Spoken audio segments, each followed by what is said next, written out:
Chapter 2377. Not long after Chun Zhao got home, Clive and Ampa came to visit. Chun Zhao was surprised by their arrival. Weren't they taken away by the Holy Knights? Why were they back? Mr. Chun, hello. Clive looked at Chun Zhao at the door. Hello, Mr. Clive, Ms. Ampa. They'd interacted before, but they weren't even friends. So, they were still very distant when they talked. Even the way they addressed each other sounded distant. When did you guys come back? 2 days ago. 2 days ago? It seemed like they'd come back earlier than him.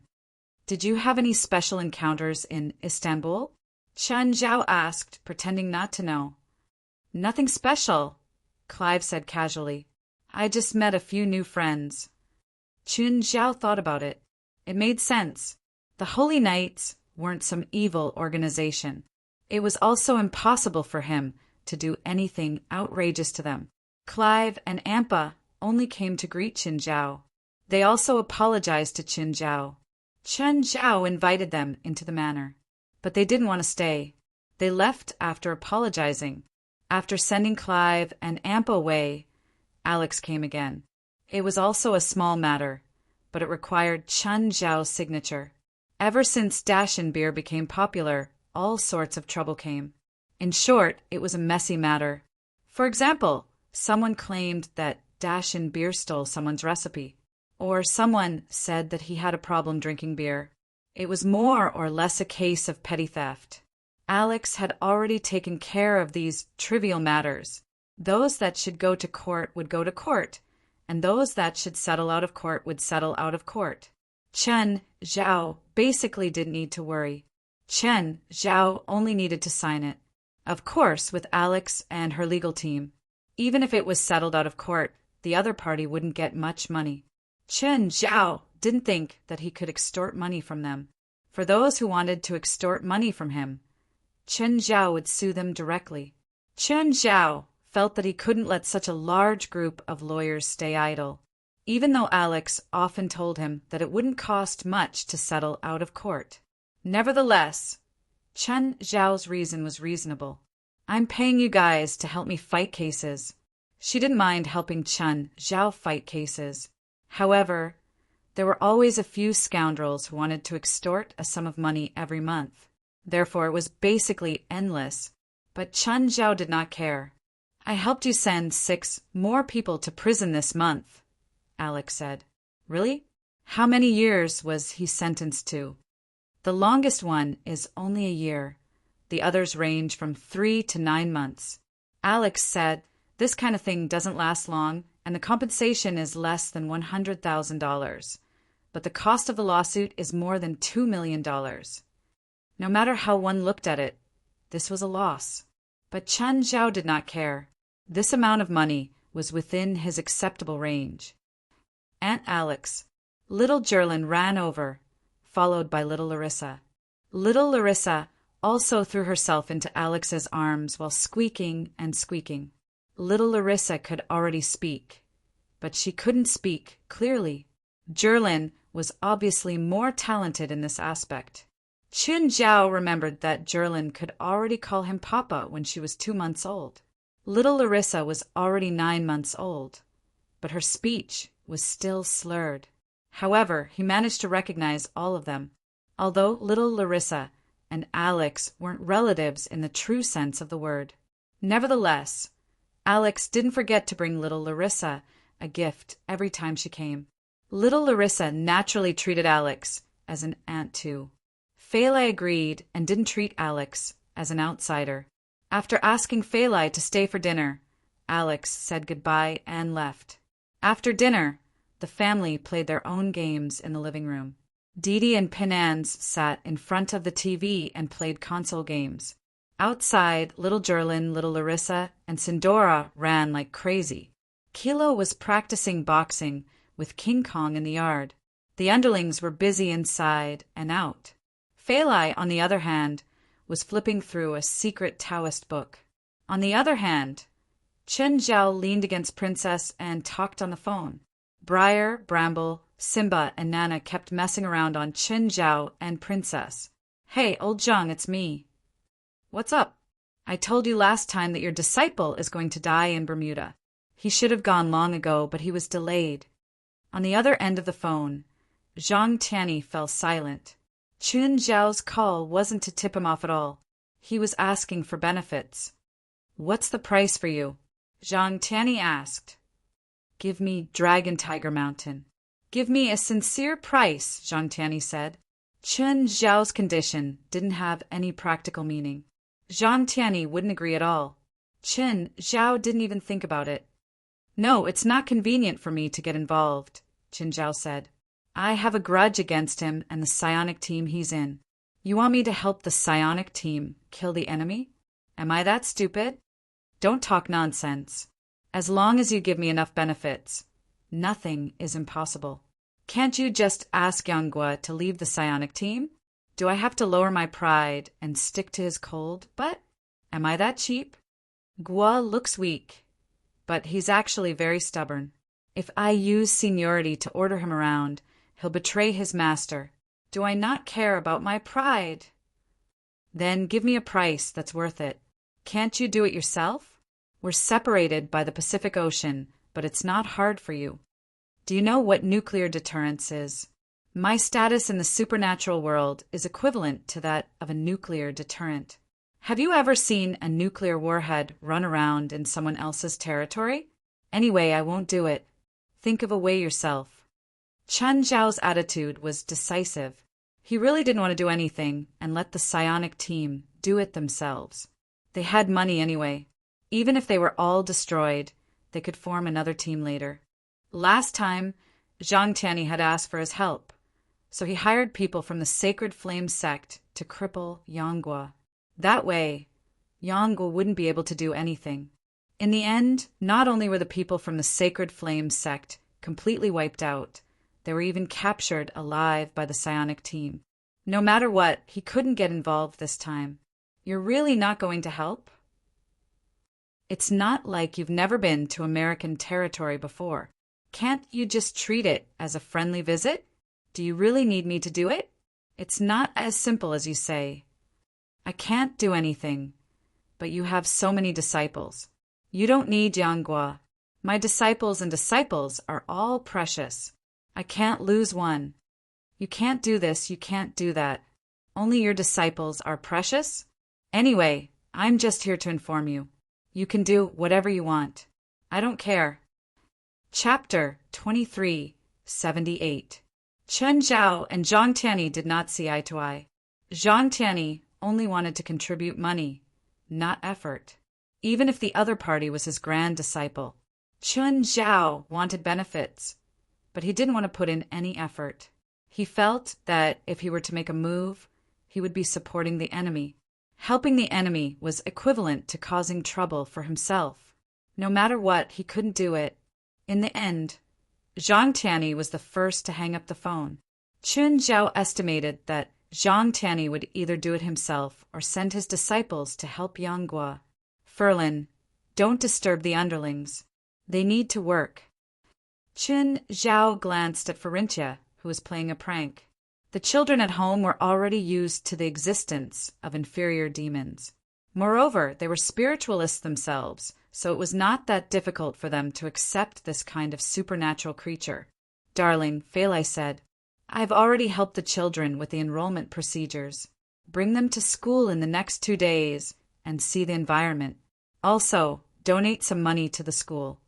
All right, seeing that they should be free for the next 2 days, Chun Zhao decided to take the kids to school. Also, it was about time for little Jerlin to enter preschool. Chun Zhao could arrange for a few private tutors, but he hoped that his children could interact with other children. School was the best place for children to socialize. To Chun Zhao, children didn't need to learn cultural knowledge in school. Instead, they needed to learn how to socialize. Of course, some of the children in the family were willing to go to school, and some were not. Like Didala, who was the oldest of the children. Therefore, she was the most understanding, although she was not very willing to go to school, but she never showed it. Another example was Kilo. He was introverted and shy and wasn't good at socializing. Therefore, his reaction was the most obvious. He was unwilling. However, Qin Zhao and Fei Lai didn't listen to him. In Crow's case, it was a clear sign of a lack of social interaction. The more he didn't want to go to school, the more Qin Zhao and Fei Lai wanted to.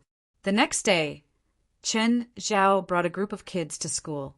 Of course, today was not the first day of school. Mr. Qin, nice to meet you.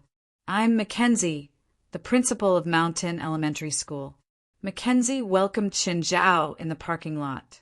It wasn't Qin Zhao's first time meeting Mackenzie. However, there was no communication or interaction. They had met at a local festival in Mountain Town. Mackenzie had spoken a few words on the platform. As an invited guest, Qin Zhao had seen it from afar. Qin Zhao was the richest man in Mountain Town. Therefore, he would be invited to almost all the local celebrations. Hello, Mr. Mackenzie. These are my children. Hello, children. Hello, Mr. Mackenzie. Didira was the first to greet him. The school in Mountain Town could only be considered average in terms of teachers and scale. It was even a little inferior to the primary schools in China. The United States also had resources in the area of education funding. Large and developed regions would definitely have better resources. On the other hand, the resources in small and remote areas were much worse. For example, the school in Mountain Town was funded by the local government. However, the funding for education was also quite limited.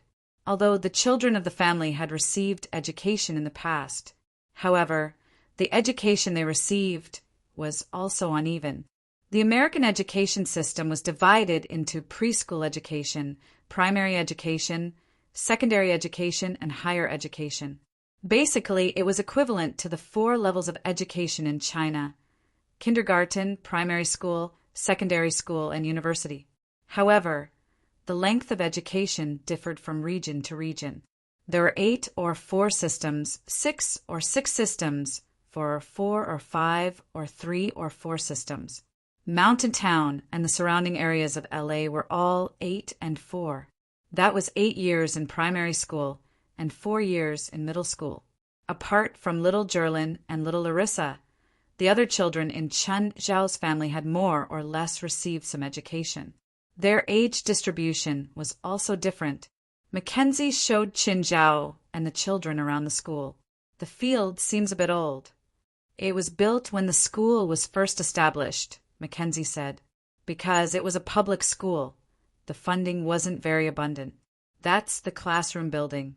Next to it is the library. Mackenzie introduced them one by one. Qin Zhao nodded. Didira, show them around the school. Didira nodded understandingly. She was precocious, and due to her family's accident, she was more like an adult. After the children left, Qin Zhao took out a check and handed it to Mackenzie. When Mackenzie saw the number, she almost had a heart attack. The figures on it were more than enough to rebuild a new school if they were sponsored by the higher-ups.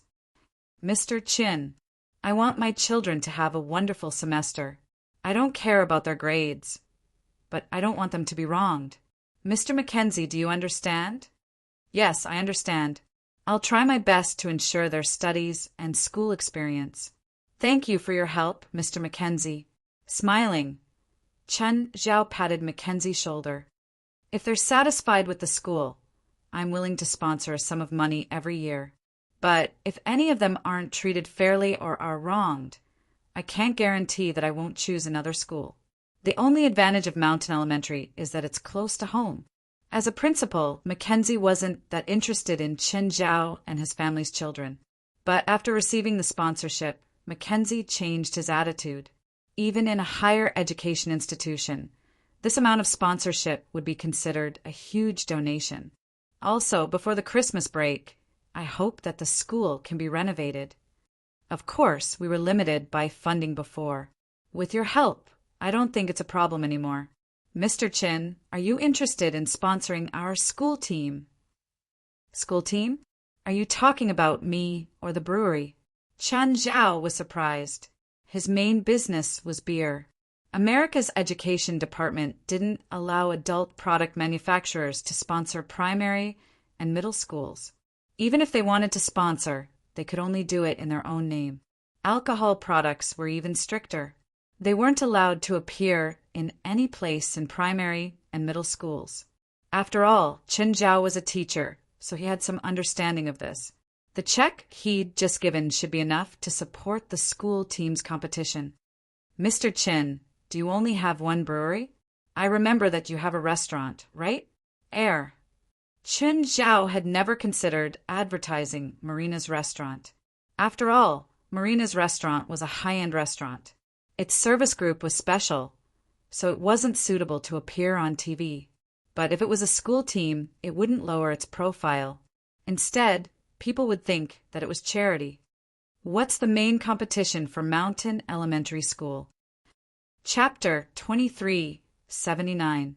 Marina's restaurant wasn't a secret. However, most people didn't know that Chen Zhao had other businesses. Mackenzie was a smart person. He probably asked about Chen Zhao's businesses. Maybe he couldn't find out about other businesses, but it wasn't hard to find out about Marina's restaurant. Mackenzie's request was simple. He wanted to sponsor the school team.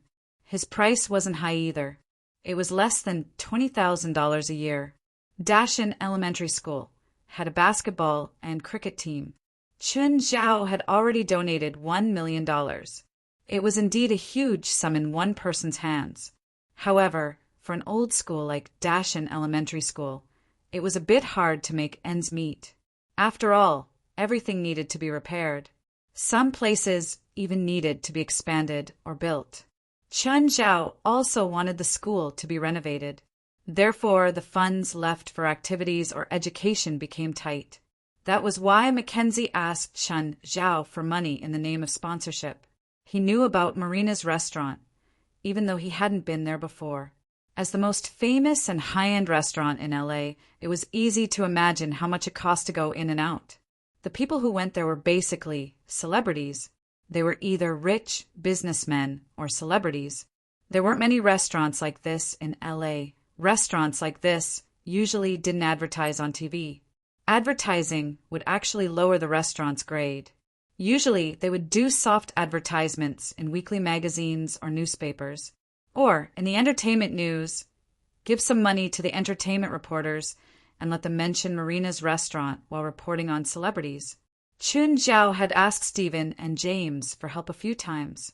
He would first invite them to eat at the restaurant, then spend money to find entertainment reporters to report.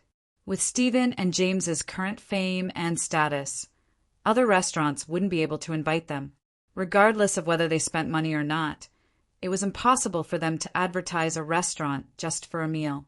However, they were happy to help Chen Zhao so that he would owe them a favor. As for Stephen, his cooperation with Chen Zhao was quite pleasant. Because of Chen Zhao's help, he had even reached the peak of his career. James, on the other hand, knew how powerful Chen Zhao was. Chen Zhao wasn't the only one who was close to Stephen and Rasva. He was also very powerful in the business world. At least this time, due to the funding problem, the film company asked him if there were any ways to get funding for his new movie. James decided to give it a try and called Chen Zhao. In the end, Chen Zhao helped him get 60% of the budget for his new movie. It was very difficult to run a high-end restaurant, at least in the early stages. Advertising would lower the standard of the company, but no one would know if they didn't advertise. Just like what Chen Zhao had done before, he could buy a ready-made one. If Nafa Twain had not been in a hurry to use the money, Chen Zhao might not be able to buy the shares of Marina's restaurant at such a cheap price. The monthly revenue and net profit of Marina's restaurant were definitely worth the huge sum. The monthly turnover of Lena's restaurant could even exceed 20 million. After deducting taxes, the net profit was still more than 50%. This was definitely a very high-quality property. Of course, this was also because Chen Zhao had provided some special ingredients. Delicious and expensive at the same time. Ordinary people couldn't afford it. But in Los Angeles, there was no lack of rich people. Moreover, Malina's restaurant had many repeat customers. Among them, there were countless celebrities. Marina restaurant doesn't allow reporters to enter. However, if the celebrity was willing, They might be the ones who found the reporter. The restaurant wouldn't stop them. But because of Marina's restaurant's special position, it was hard to advertise. Spending tens of thousands of dollars to sponsor a school team was quite suitable for Marina's restaurant. Of course, the rate of return was basically of little value. After all, even if you put Marina's restaurant's name on the school team's clothes, no one would pay attention to it unless they could participate in at least an intercontinental competition. After visiting the school, Qin Zhao left with the children. When he got home at noon, there was no one at home. Fei Lai had gone to work, but the underlings had already prepared lunch. After the family finished eating, they heard the sound of a car horn outside the door. Master, Mr. Stephen is visiting, the system reminded. The underlings that had been scattered around the house immediately sped up. In a few minutes, they finished what they had to do and returned to their lair. After the gate was opened automatically, Stephen drove the car into the parking lot like he was familiar with the place.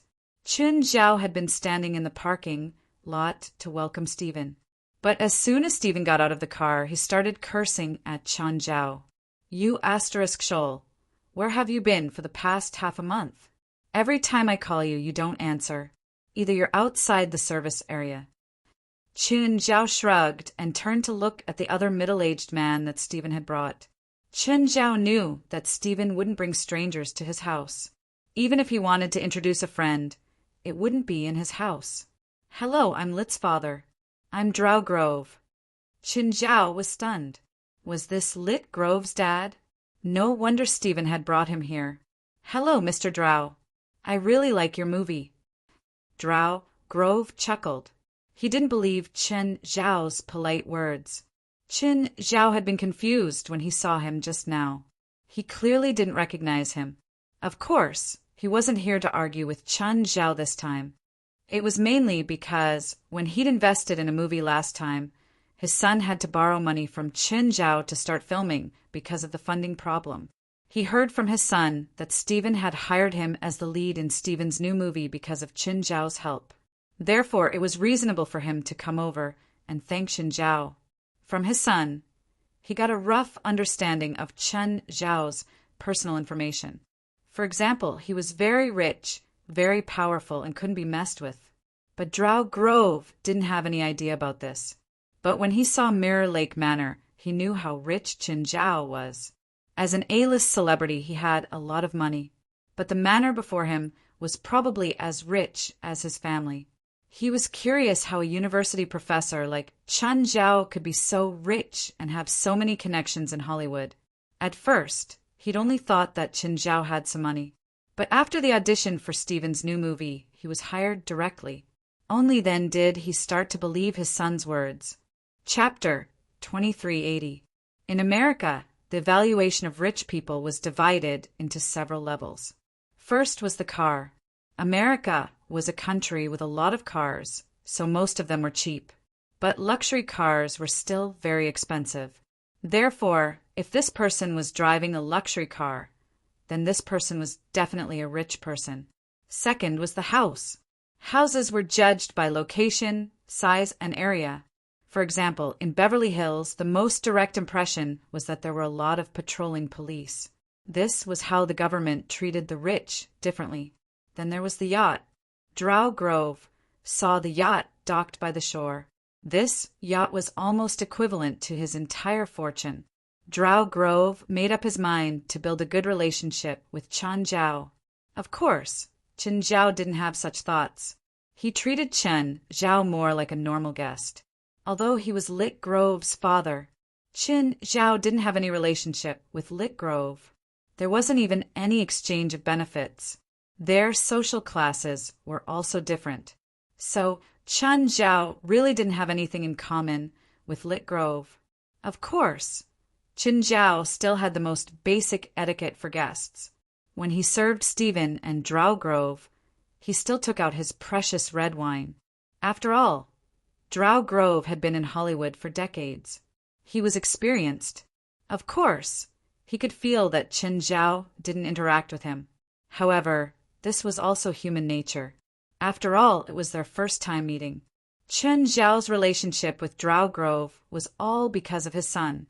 Even Stephen had brought him here because of his son. Drow Grove also got this role because of his son. However, Drow Grove didn't expect to talk about life and philosophy with Chun Zhao on the first day.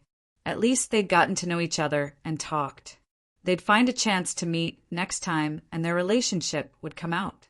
Before leaving, Chun Zhao sent Stephen and Drow Grove to the door with a large piece of meat in his hand. At the same time, he looked at Fantas in the driver's seat. Fantas, this is for your Evan. Of course, people can eat it too. Thank you, Fantas said. Can you put it in the trunk for me? She knew that Chun Zhao would give her good stuff. Every week, Chun Zhao would send 20 kilograms of raw food to Stephen. Fantas was in charge of transporting the food back and forth between the two ends. Occasionally, Stephen would give her some too, and Evan was very fond of eating these kinds of meat. Chin, I've eaten most of the food you sent last time, Stephen said. Marina's restaurant has unlimited supplies. Chin Zhao said bluntly. If you want to eat, go to my restaurant. Marina's restaurant is so expensive. I need at least $10,000 to fill my stomach. I can't afford to go there every day. Drow made a mental note. So Marina Restaurant was his property. Mr. Stephen, what animal did that leg belong to? Where can I find the goods? I don't know what animal it is, but I know it's delicious. As for the original source, only Chin knows. That's his secret. If you want to know, you'll have to ask him yourself and see if he'll tell you. However, Marina Restaurant sells a limited amount of original ingredients every month. If you're interested, you can check it out, but it won't be cheap. Drow didn't want to steal Chun Zhao's business. He was just curious. What price? Marina Restaurant sells 100 kilograms of ingredients every month. Each kilogram is maintained at more than $10,000. Occasionally, they provide more expensive ingredients. Drow Grove sucked in a breath of cold air. Didn't this restaurant earn more than him a big star? Not to mention Drow Grove's idea. Many rich and famous people had wanted to get their hands on Marina's restaurant, but Chun Zhao had rejected them all.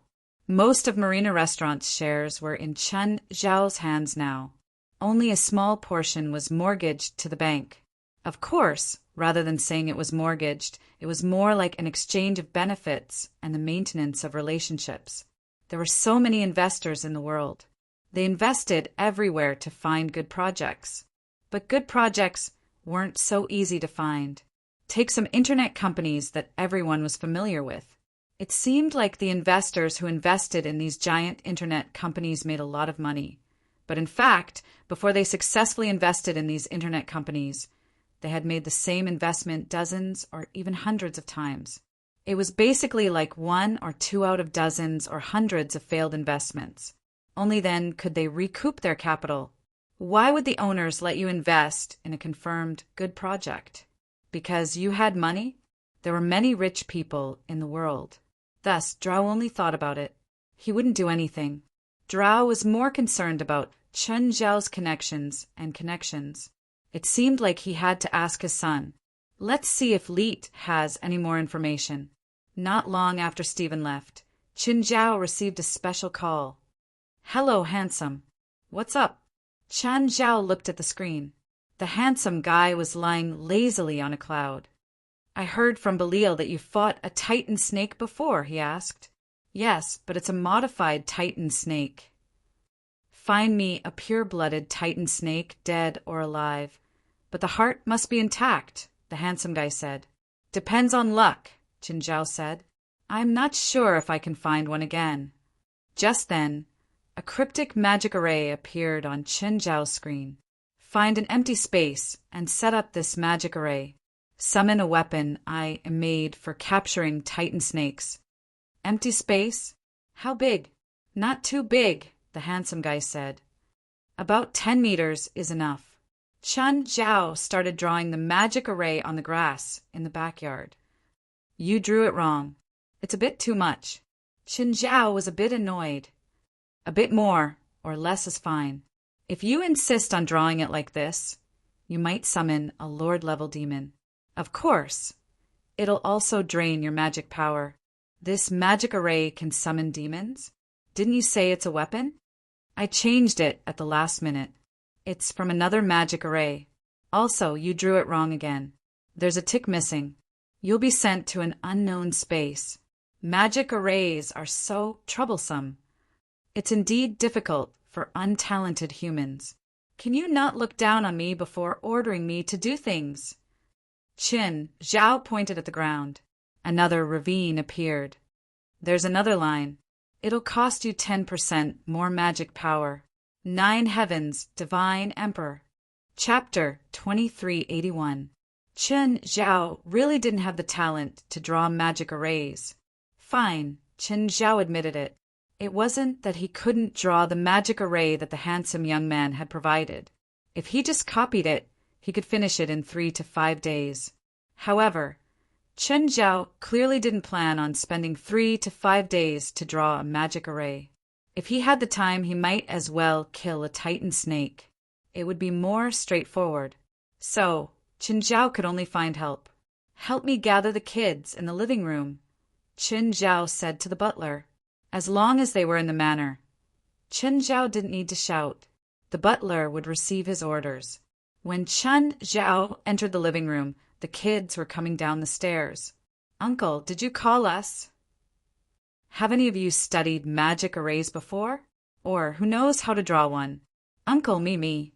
Binz yelled excitedly, raising his right hand. Zhao looked at Binance, who was 7 years old. He didn't trust this young face at all. Binz, aren't you a water mage? Uncle, I really can draw magic arrays. My mom used to be a Turing mage. I'm a water mage, but I've been taught basic Turing magic, Binz said. Zhao looked at Didi, who nodded. Auntie Muller is indeed a Turing mage, but I didn't know that Binz can draw magic arrays. Zhao took out his phone. Look at this magic array. Can you draw it? What a huge magic array. Binz looked at the array on the screen and said, Uncle, is this a summoning array? Or something? A weapon from hell, Zhao said casually. Isn't it too complicated? It's not complicated at all. Someone must have modified it. It's not an original one, Binz said. At the same time, he glanced at Zhao. It looks like someone modified it to make it easier for people who don't know how to carve it. But at the same time, it also increased the spellcaster's requirement. Uncle, according to the mana requirement of this magic circle, it will need a lot of mana. Zhao could clearly see the disdain in Bin's eyes. Zhao's face twitched. Stop nagging. Draw it for me. Uncle, it's okay if you want me to draw a magic array, but you have to promise me something. What? I don't want to go to school. Zhao rolled his eyes and dialed a number. Hey, right, it's Zhao. Help me contact a completely sealed school. I want to send a disobedient asterisk shoal there. No. Binance hurriedly hugged Zhao. Uncle, I was wrong. Grabbing Binance's chin, Zhao smirked. Change your conditions. Take me with you the next time you go on a mission, said Binance. Other than Sidora and Mara, who were 2 younger girls, everyone else's eyes lit up. They also wanted to go on missions with Zhao. It was definitely very, very thrilling. If it suits me, I can bring you along. I don't care. I'll take it, as you've agreed. Zhao rolled his eyes. He didn't agree, but he didn't nod immediately either. Binance grabbed the phone and ran into the backyard. Earlier, he had seen Zhao working in the backyard for half a day. But when he saw Zhao's magic array, he looked back at Zhao. His eyes were filled with disdain. Yes, disdain.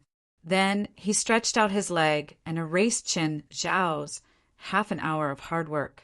But he had to admit that Zhao was indeed bad at magic arrays. More accurately, he was very bad. Binance's completion rate in 5 minutes was higher than Zhao's half an hour. Holding the phone, Zhao said, Binance, don't you need to compare the magic array? You might make a mistake. Don't treat others like you. The handsome guy hadn't hung up yet. He was still mocking Zhao. Qin Zhao grinned. If I knew this, I wouldn't have taken this hard job. Can't you blame me? I've already simplified the original magic array hundreds of times, but you still can't draw it. I just don't have the talent.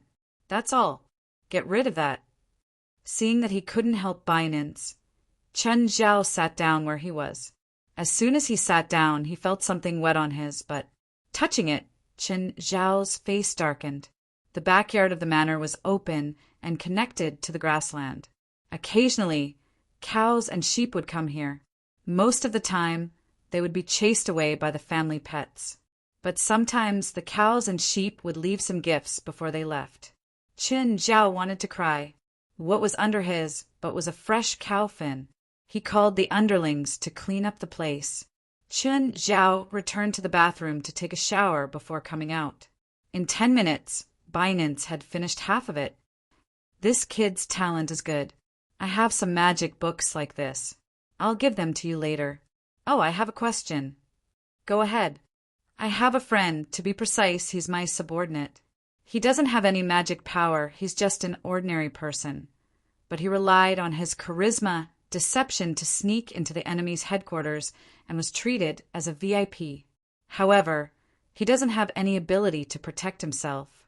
Recently, due to some matters, the enemy needs to test the strength of their subordinates. Now he only has 2 choices. Either he directly shows his cards, or he gets killed by the enemy. Is there any way to give him the ability to protect himself?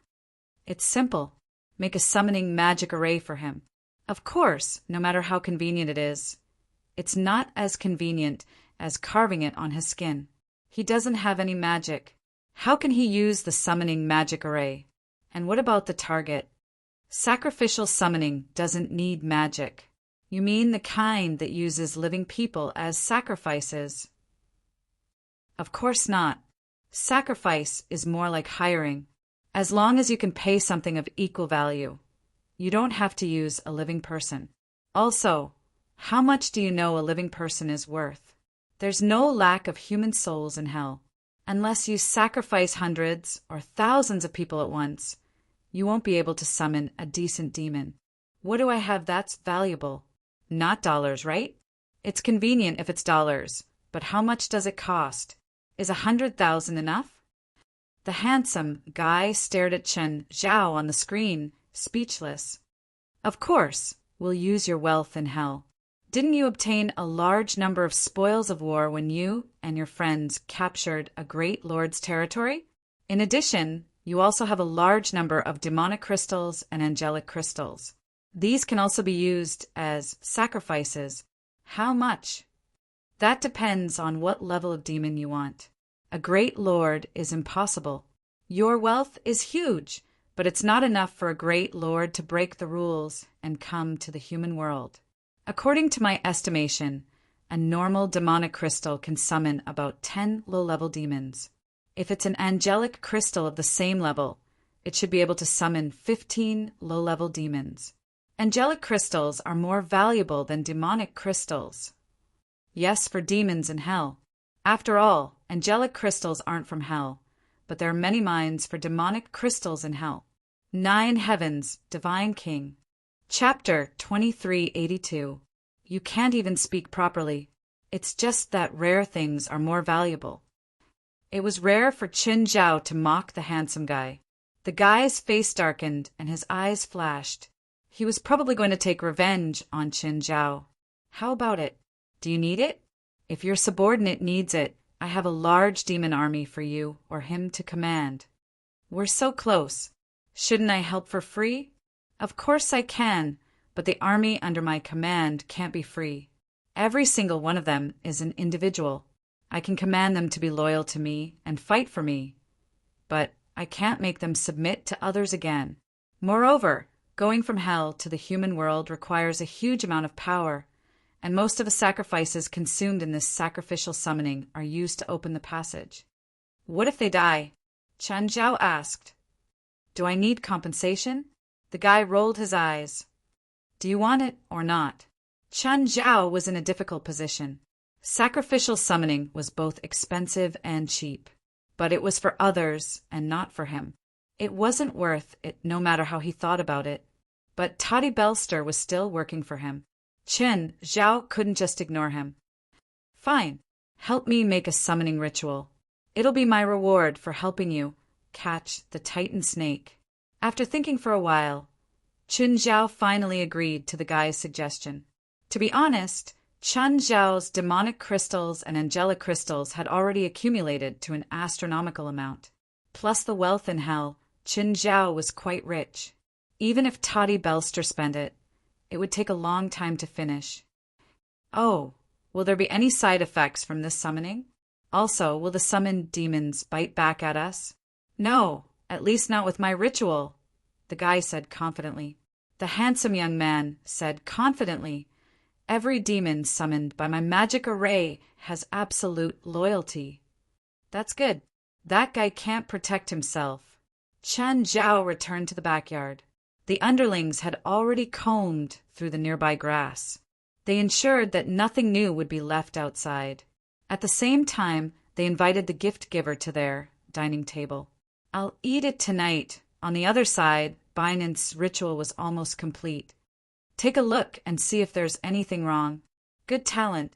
There's no mistake, the guy said. Uncle, it's done. Finally, Binance finished the last part and heaved a long sigh of relief.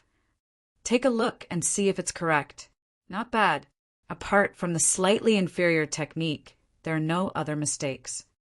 Binance looked at Chen Zhao in disdain. He was just being polite, but Chen Zhao really didn't care. What do you mean by that look? Are you looking down on Uncle? All right, I was going to give you a few high-end magic books, but I'll forget about it because of your gaze. Binance's eyes lit up. Uncle, what kind of magic book? Although Binance looked down on Chen Zhao's Turing magic, Binance didn't think much of it. But Chen Zhao's strength was obvious. Moreover, it wouldn't be hard for him to get a high-level magic book. Come, put in a good word for Uncle. Uncle, you're the best. Be careful. Forget it. I want to see if this magic array is useful. Chen Zhao walked to the center of the magic array. At the same time, he looked at Binance. Step aside. After all, he still didn't know what effect this summoning magic array would produce. So, he told Binance to stay away. This summoning magic array didn't need any incantations. The handsome guy probably knew that Chen Zhao couldn't remember it. All he had to do was pour his magic power into the magic array. Chen Zhao stood in the magic array, and immortal power was released from his body. As soon as it left his body, it was immediately absorbed by the magic array. The summoning magic array lit up, but it was only activation. It was far from activating it. If he wanted to activate the summoning magic array, he would need even more power. Chen Zhao estimated that people below the Shangqing state might not be able to activate this summoning magic array. Moreover, the difference in personal strength would also affect the magic array. For example, Chen Zhao's immortal power was compared to a regular spiritualist's magic power. For example, let's compare number 90 gasoline with number 93 gasoline. There was a 5% difference in energy consumption and also a 5% difference in the consumption of the engine. The difference between immortal power and regular magic power wasn't as simple as 5%. As Chen Zhao poured his immortal power in, the summoning magic array grew brighter and brighter.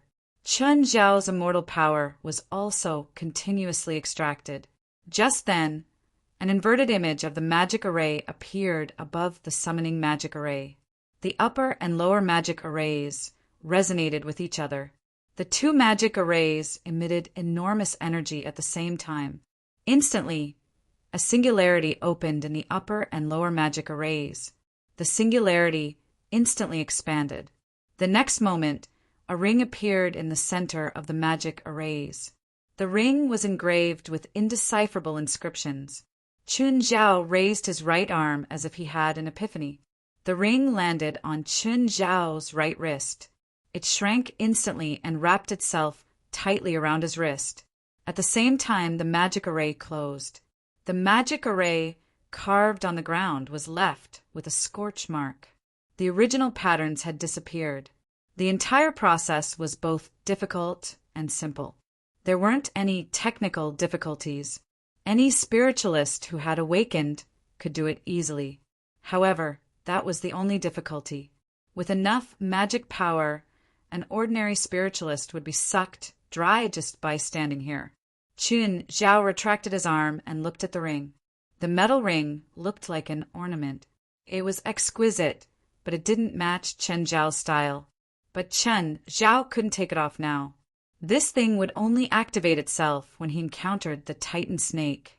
Apart from affecting Chen Zhao's personal style, it didn't have any other effects. It wouldn't increase Chen Zhao's personal strength or compatibility. Chen Zhao muttered. This guy wasn't giving him any advantages at all. Uncle, is this a weapon from hell? It looks normal. What's its use? Binance walked up and looked at the metal ring on Chen Zhao's wrist. He was looking forward to Chen Zhao's live performance. What weapon? It's an ornament, hell style. How about it? Not bad, right? Binance rolled his eyes. Uncle, I'm not a kid. I'm already 7. Just then, Chen Zhao received another message on his phone. Chen Zhao glanced at his phone. It wasn't one message, but 2. One was about Turing's spell, while the other was about sacrificing the summoning magic array. Chapter 2383. Angel Coast. If one were to say that the most beautiful scenery here was not the beach and the scenery, it was the lifeguards. Recently, the coastal rescue team had received a large donation. Therefore, other than expanding the basic building and buying professional equipment, the team had also hired 10 more lifeguards. If they only relied on the original 12 lifeguards, the workload would be too much. Almost every member of the coastal rescue team had to continuously patrol and save people during working hours. With the addition of 10 new lifeguards, the pressure on the old lifeguards was relieved. The current arrangement was basically 1 new member and 1 old member in one group. There were 10 groups in total. They would patrol the 4-kilometer-long coastline every time. There were 5 groups each time. The other 5 groups would rest at the observation deck or the headquarters. Igo, the vice captain, is called Feilai, right? Does she have a boyfriend? Feilai, I advise you not to do anything to her. Not only does she have a boyfriend, but she also has a child. I don't mind. Her boyfriend does, Igo said calmly. Also, I'm sure that you can't afford to offend her boyfriend. Money doesn't mean everything. Igo glanced at the boy who had just joined the team and left school not long ago. But having nothing means a lot of problems. Plus, I think you can't compare to Chun in any aspect. I believe I'm stronger than him, the new member said. 3 months ago, when he came to pick Feilai up, he encountered a group of hooligans nearby. Then the nearby police station received a report that he was robbed. However, when the police arrived, Chun was standing among the hooligans unharmed. He was even carrying a child in one hand, while the hooligans were all lying on the ground. There were 13 of them in total. After that incident, the hooligans completely disappeared from the area. He clearly didn't do it. He's carrying a child. There's no way he can beat 13 people. The hooligans' testimonies have been verified. He did it. This means that the guy has a serious tendency to be violent. Igo rolled his eyes. I hope this doesn't reach Feilai or Chen's ears, or you'll be in trouble. What? Will he beat me up? I'm not afraid of him. I don't know how to beat you up, but Chen has a large team of lawyers. Those 13 hooligans have already been sentenced to prison for attempted murder, kidnapping, robbery, illegally carrying dangerous weapons, and hiding drugs. Are you sure you want to go against Chen? The new member was shocked. Actually, I was just joking. Igor smiled and patted the shoulder of his new teammate. Good boy. Chen Zhao had a good relationship with the old team members. He would give them gifts every few days or invite them to parties. He also donated a lot of money to the coastal rescue team, increasing their benefits and treatment. Occasionally, he would also help them with other trivial matters. For example, last time someone's family needed legal aid, and he was happy to help. Plus, he was nice to Feilai, so old members like Igor liked him a lot. However, some of the new members still thought that Phalai was pretty, so they set their sights on her. Igor and the other veteran members received Robio's orders to persuade the new members appropriately. Otherwise, these youngsters would do anything rash. Otherwise, the consequences would be severe. Robio might not know about Qin Zhao's background, but he knew that Qin Zhao was rich. If these people offended Phalai, getting beaten up would only be a light punishment. She might even disappear from the world. No one would know if she was alive or dead. Someone's drowning ahead. Hurry and save them. Igor suddenly noticed that there were people bobbing up and down in the sea. At this moment, a red figure rushed into the sea like a bolt of lightning. So, she's a sprinting champion, right? Stop talking. Hurry and save them. Igor also charged out. Igor was already used to it. Phalai's sprinting and swimming speed could be described as terrifying. She completely surpassed the male members of the coastal rescue team. Sometimes he even wondered if rich people ate special tonics. As a female, Phalai's superhuman stamina made all the male members of the coastal rescue team feel ashamed. Of course, Phalai's stamina was exaggerated, but it was still acceptable. Igor could barely keep up with Phalai in front of him. The new member, on the other hand, was having a hard time. He had actually been on the school swimming team when he was in school. However, swimming in the sea was completely different from swimming in a pool. The ups and downs of the waves would bring about huge resistance and consume more stamina. Veterans like Igor and Phalai were already used to the ups and downs of the waves. They knew how to use the potential energy of the sea. That was why they swam faster and also knew how to use the power of the waves. The new member, on the other hand, needed a long time to figure it out. That was why Phalai had already fished the drowning person out when the new member was only halfway there. However, Phalai had also used up most of her stamina. After putting on a life jacket for the drowning person, she swam back more than 10 meters. Igor came up to help. The two of them worked well together and pulled the drowning person to the shore. The new member didn't come up to help. It wasn't that he didn't want to, but that he couldn't.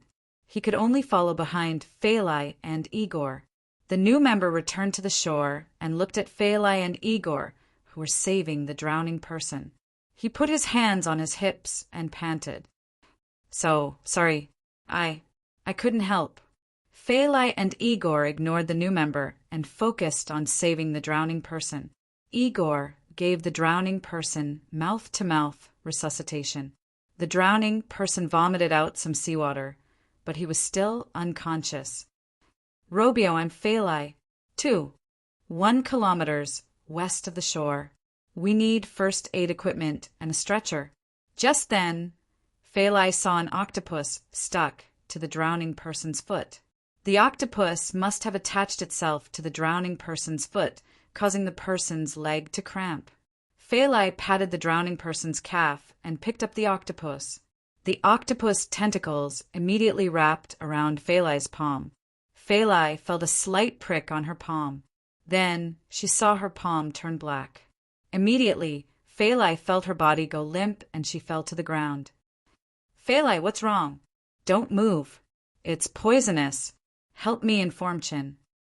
Phalai's voice was weak and she looked very weak. Do we need to inform Qin? Igor asked hesitantly.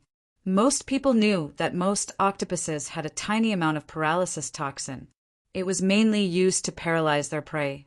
However, even a giant octopus's toxin had very little effect on the human body. However, this palm-sized octopus could actually make her feel weak all over. One must know that her body and resistance to poison were many times higher than a normal person's. This was why Phalai felt that this octopus was unusual. Chapter 2384. Qin Zhao hurried to the hospital. By then, Phalai had already been sent to the hospital. When Qin Zhao arrived, Robio, Igor, and the others were standing outside the door. Robio, where's Phalai? What's the situation? Qin Zhao asked anxiously. Phalai's in the emergency room, Robio said. He didn't know how to face Qin Zhao. After all, he'd promised Qin Zhao that he'd take good care of Fei Lai. But now something had happened. Of course, it was hard to say how serious the situation was. I'll go in and take a look. Qin Zhao pushed open the door. Seeing Qin Zhao come in, the doctor frowned. Get out. Get out. Ignoring the doctor's attitude, Qin Zhao walked toward Fei Lai. You're here. Fei Lai's voice was weak.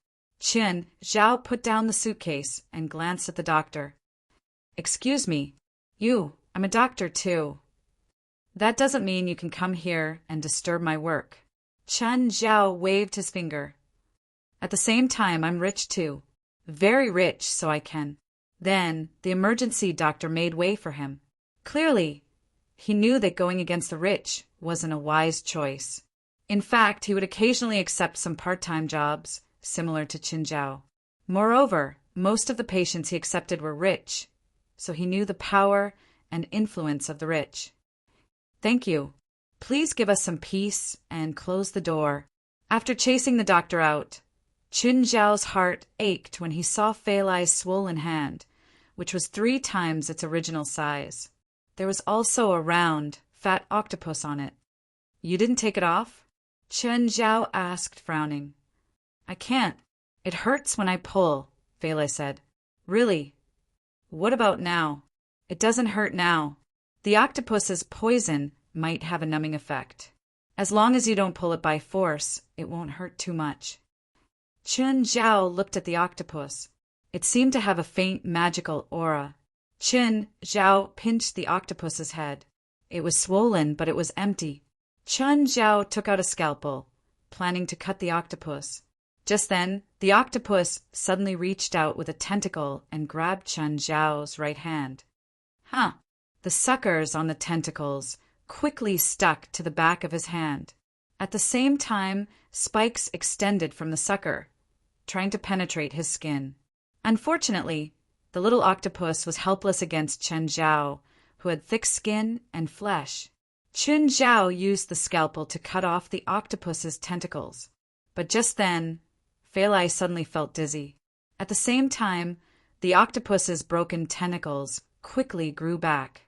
He could feel that Fei Lai's life force was being absorbed by the octopus. Qin Zhao's expression changed. This thing really wasn't a natural creature. Qin Zhao cut open the octopus's head. In an instant, a wave of magic power that was neither strong nor weak gushed out of the hole in the giant head. The octopus also lost its life. It wriggled a few times and fell off the back of Fei Lai's hand. Qin, I don't know what it is, but it's not a natural creature. At the same time, he took out a bottle of medicine made of demonic crystals. Drink this. I'll find something else for you later. This thing is a bit poisonous. After drinking the medicine, Fei Lai's complexion recovered a lot. However, she couldn't recover her lost life force in a short time. In fact, it was a permanent loss. Fei Lai wasn't injured either. The strange octopus had a bit of paralysis poison. This wasn't a big problem. Even with Fei Lai's own body, the poison would be eliminated in a few hours. After taking off the octopus, Fei Lai's hand was much less swollen. Let's go home first, Qin Zhao said. There's another person who drowned. He was also bitten by the octopus. Yes, most of his life force was probably sucked away, Qin Zhao said. After I make the medicine for you, I'll send some to him too. Okay, Fei Lai nodded. But before leaving, Qin Zhao quietly put away the octopus's stone. When they got home, the children all came to greet Fei Lai after learning that she was injured. Zhilin was crying her eyes out. She didn't know how serious Fei Lai's injury was. She just looked at Fei Lai's face and thought that it was very serious. Qin Zhao entered Blackie's alternate space. Blackie, help me see what this is. Qin Zhao tossed the octopus's stone before Blackie. Isn't this just a regular octopus? Blackie studied it for a long time, but couldn't find anything. Octopus? Regular octopuses can suck people's life force? This thing can suck people's life force. Blackie was surprised. After studying it for a while, Blackie said in surprise. This thing should be an octopus, but it seems to have been affected by something and mutated, but not much. Are you sure it's an acquired mutation? Yes. This octopus's body is still an octopus. There's not much change. Blackie did research on biology every now and then, so he was more familiar with biology than Qin Zhao. Of course, Blackie couldn't kill directly, so Chen Zhao usually gave him dead creatures. Most of the time, Chen Zhao would bring some of his enemies to Blackie for research. To mutate a regular octopus into an unnatural creature without a huge mutation, one possibility is that the person responsible for the modification is very skilled. Another possibility is that the modification process is compatible with the octopus's genes, just like how creatures of the same species can reproduce in nature. Maybe it's not a modification, but a reproduction. You mean someone or some unnatural creature reproduced with the octopus and gave birth to this octopus. That makes sense, but I'm not sure about the specifics. Everything is just my personal speculation. After leaving the alternate space, Qin Zhao suddenly received a call from West. President, something happened. Come quickly. Huh? What's wrong? A large number of supernatural creatures have appeared on the LA coastline. Dozens of people have been attacked. One is seriously injured and already dead. Supernatural creature? Is it an octopus? President, you know? Fei Lai was attacked too. That thing can suck people's life force, Qin Zhao said. I'll go now. Dozens of people had been attacked, and there were casualties. This was a serious incident in the supernatural world. The supernatural organization was responsible for this. So Chen Zhao didn't dare to delay. He immediately rushed to the organization. Chapter 2385. Chen Zhao hurried to the supernatural organization. Because of Fei Lai's encounter, Qin Zhao realized the severity of the matter. Fei Lai had her own treatment. Otherwise, she might not have ended up well. The octopus was extremely aggressive. Even though it was attached to a person, it was still very dangerous. It was fine if they were careful, but if they weren't careful, the healer might become the injured person being treated. After arriving at the headquarters, Qin Zhao found West. What's the situation now? An unknown octopus has been found on almost every beach along the Los Angeles coastline. This octopus seems to be particularly fond of attacking mammals. The first to discover the octopus was a couple. They were taking their dog for a walk on the beach, and then something happened to the dog. The wife found an octopus attached to the dog, so she used her hand to fiddle with it. As a result, the octopus slipped into the wife's hand, and the wife collapsed. The husband immediately called the police. The Los Angeles police also received about 20 similar reports in a very short period of time. They then reported it to the security department, and then the security department passed the information to us. The security department sent it to us. Qin Zhao was surprised. The counterterrorism department had never been on good terms with them. Why would they give the mission to them now?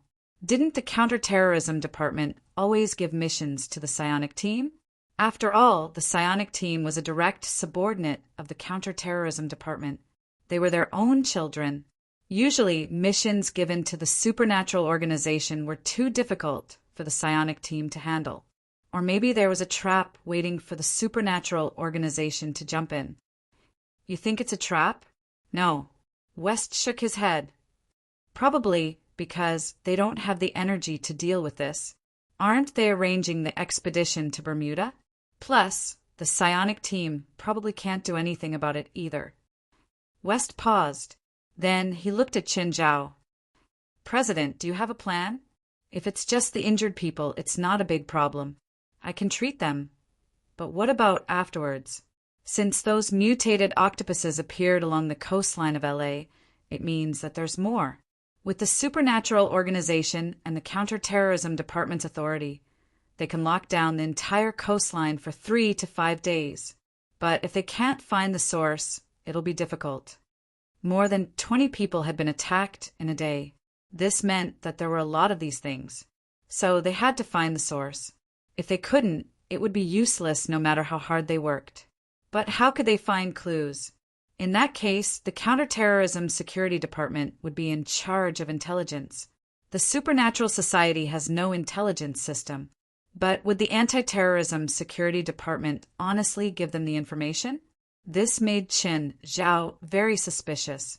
Don't tell me the purpose of the Anti-Terrorism Security Department is to charge us with incompetence and then dismiss us. They don't have the guts to do anything. This matter is not small.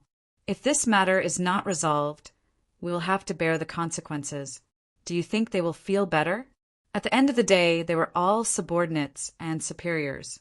If this got out of hand, both departments would be in trouble. However, the Anti-Terrorism Security Department is made up of ordinary people. Although they have an intelligence department, it's difficult for them to get involved in matters of the supernatural world. So this time it won't be just us. I'm guessing that the psionic team will also get involved. So we have to work together. Chen Zhao asked, narrowing his eyes. It might not be cooperation. We might just stab each other in the back, West said helplessly. Don't expect two enemies to love each other and help each other through the difficulties in the face of danger. It was more likely that they would fight to the death before settling the problem. This wasn't the right thing to do, but it was human nature. Let's not worry about the Anti-Terrorism Security Department and the psionic team. Let's talk about the clues we have now. No clues at the moment. West looked at Qin Zhao helplessly. Then gather our people. Let's discuss the specifics of the situation. Everyone went to the meeting room. Qin Zhao saw that Dongye Tianqi and Nagasaka Reiko had come in together. When Nagasaka Reiko entered the room, she immediately gave Qin Zhao a 90-degree bow. President, hello. This is my first time attending an official meeting. Please take care of me. Sitting in his seat, Qin Zhao covered his face and rubbed his forehead. Dongye Tianqi was rather awkward too. He pushed Nagasaka Reiko. Reiko, go sit down. Nagasaka Reiko was an unofficial member and also an international student at UCLA. So, she didn't come to the headquarters often. Moreover, she'd missed a few of the Supernatural Society's activities due to various reasons. She'd gone abroad to study with her family's mission, but she hadn't made any progress. So, she was very discouraged. Luckily, she didn't miss it this time. She finally had a chance to show off her abilities. When West saw that almost everyone had arrived, he asked for everyone to quiet down before explaining the incident in detail. If any of you have any opinions, suggestions, or different opinions, you can speak now, Klaus said. At this moment, Klaus said, there's too little effective information at the moment. The first thing we need to confirm is the other party's motive. Regardless of whether these octopuses are the product of an individual or some organization, they must have a motive for releasing them. Is it purely to attack ordinary people? To create chaos? Or is there a deeper goal? Only the L.A. coastline? Nagasaka Reiko asked. Only the L.A. coastline so far, West said. Then we can ignore whether the subsequent incidents will spread. What we can confirm is that the source should be within L.A. or nearby waters, so the L.A. coastline happened first, Nagasaka Reiko said. We can investigate whether there are any related or similar research departments in L.A. and the surrounding areas. West nodded. Indeed, we can research in this area. An elite, Ruan Faxben said. Come with me to fish out some mutated octopuses. I want to study them. Sure. Although the situation was still developing, it was still under control. If they didn't solve it soon, it would soon go out of the Anti-Terrorism Department's control. If similar incidents happen in other areas, report to me immediately, Chen Zhao said. President, do you know any researchers who study octopuses? Find one and ask. Chen Zhao thought about it. Should he ask Wright? Chapter 2386. Hi, Wright.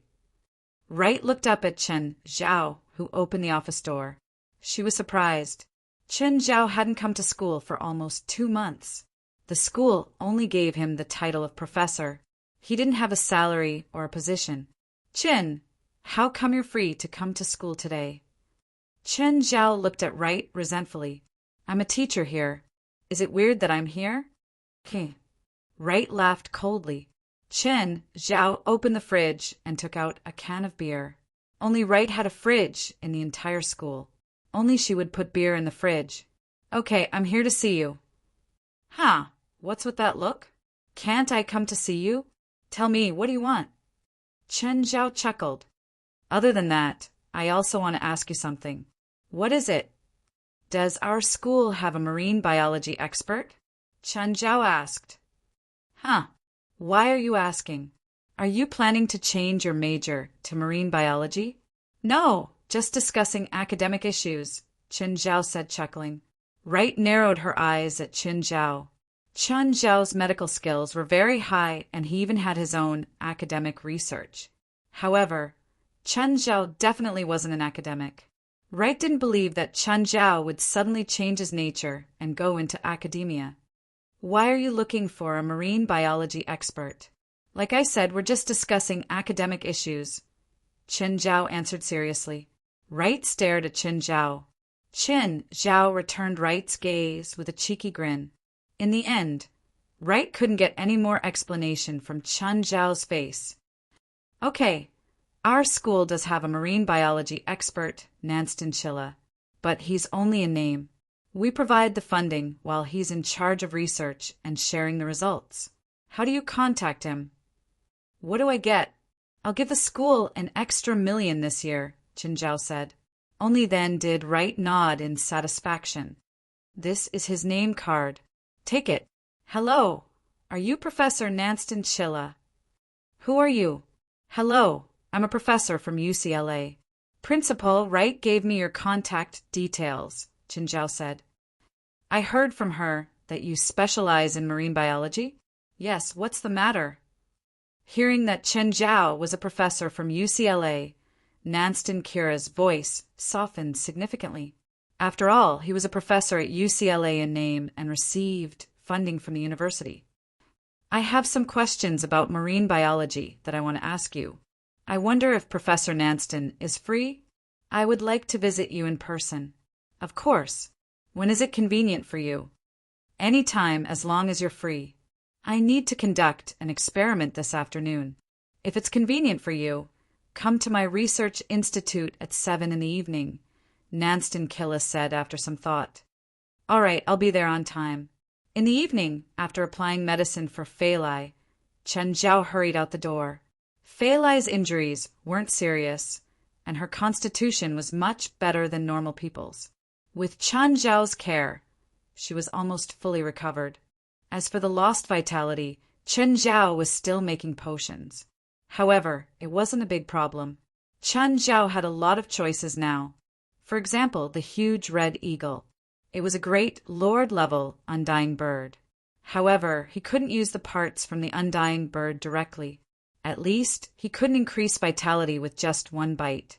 After half an hour of driving, Chen Zhao arrived at the door of an oval-shaped building beside a river. Honk, honk. Chen Zhao honked. A head popped out of the guardroom. Hello, what's the matter? Is this the Marine Biology Research Institute? Yes. I have an appointment with Professor Nanston here at 7 o'clock. Please contact Professor Nanston. Okay, please wait. A while later, the guard let them in. A young man in a white coat stood at the door. Hello, are you Professor Chen? Hello, Professor Nanston. Chen Zhao said politely. You look much younger than I thought. I'm not Professor Nanston. I'm his student, Azak. Hello. Please follow me. Professor Nanston is waiting for you. Azak led the way. After a few steps, he said, Professor Chen, you're younger than I thought, too. Huh. I just take good care of myself. Of course. Yellow people look younger than white people of the same age. Professor Chen, what are you an expert in? I study medicine, Chen Zhao answered. Chen Zhao looked at the individual rooms along the way. The layout here was quite special. Part of it was below the horizon. The other side was the river. The walls were made of high-strength, tempered glass. The research institute wasn't small. There were many people, too. There were many researchers walking back and forth. There were also some huge aquarium tanks. There was even a very large aquarium tank with 2 white whales in it. A bearded man in a white coat was in front of the aquariums, recording data. Azek pushed open the door and knocked on the glass.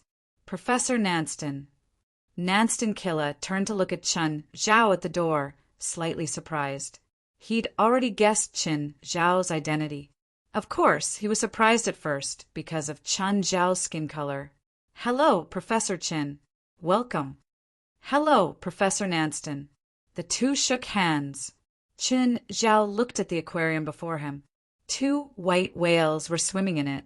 If there is any animal in nature that is the most intelligent, it was definitely not a dog, nor was it a primate like an ape or a monkey. They were whales, especially white whales. It could be said to be the best in the entire natural world. Moreover, the white whale's food consisted of small and medium-sized fish. Therefore, they posed no threat to humans. However, it was also because of their position in the food chain and their docile nature. As a result, they were hunted and killed in large numbers. White whales could be found in most aquariums around the world. As long as the white whale was in contact with humans for a year, it would be able to understand most of the instructions given by humans. Their IQ was very high, almost equivalent to that of an 8-year-old human child. Nanston Killa noticed that Chun Zhao was staring at the white whale in the aquarium and smiled. "Isn't it beautiful?" "Yes, they are indeed beautiful. They are like water spirits. If they weren't in the aquarium, they would be even more beautiful." Chapter 2387. Nansadunkra looked at Chun Zhao, a bit surprised. He didn't expect Chun Zhao to say something like this. Actually, when Chun Zhao said this, he was a bit disgusted by himself. But this was also because people were complicated, even though he was doing the same thing. When he saw others do this, he would feel emotional.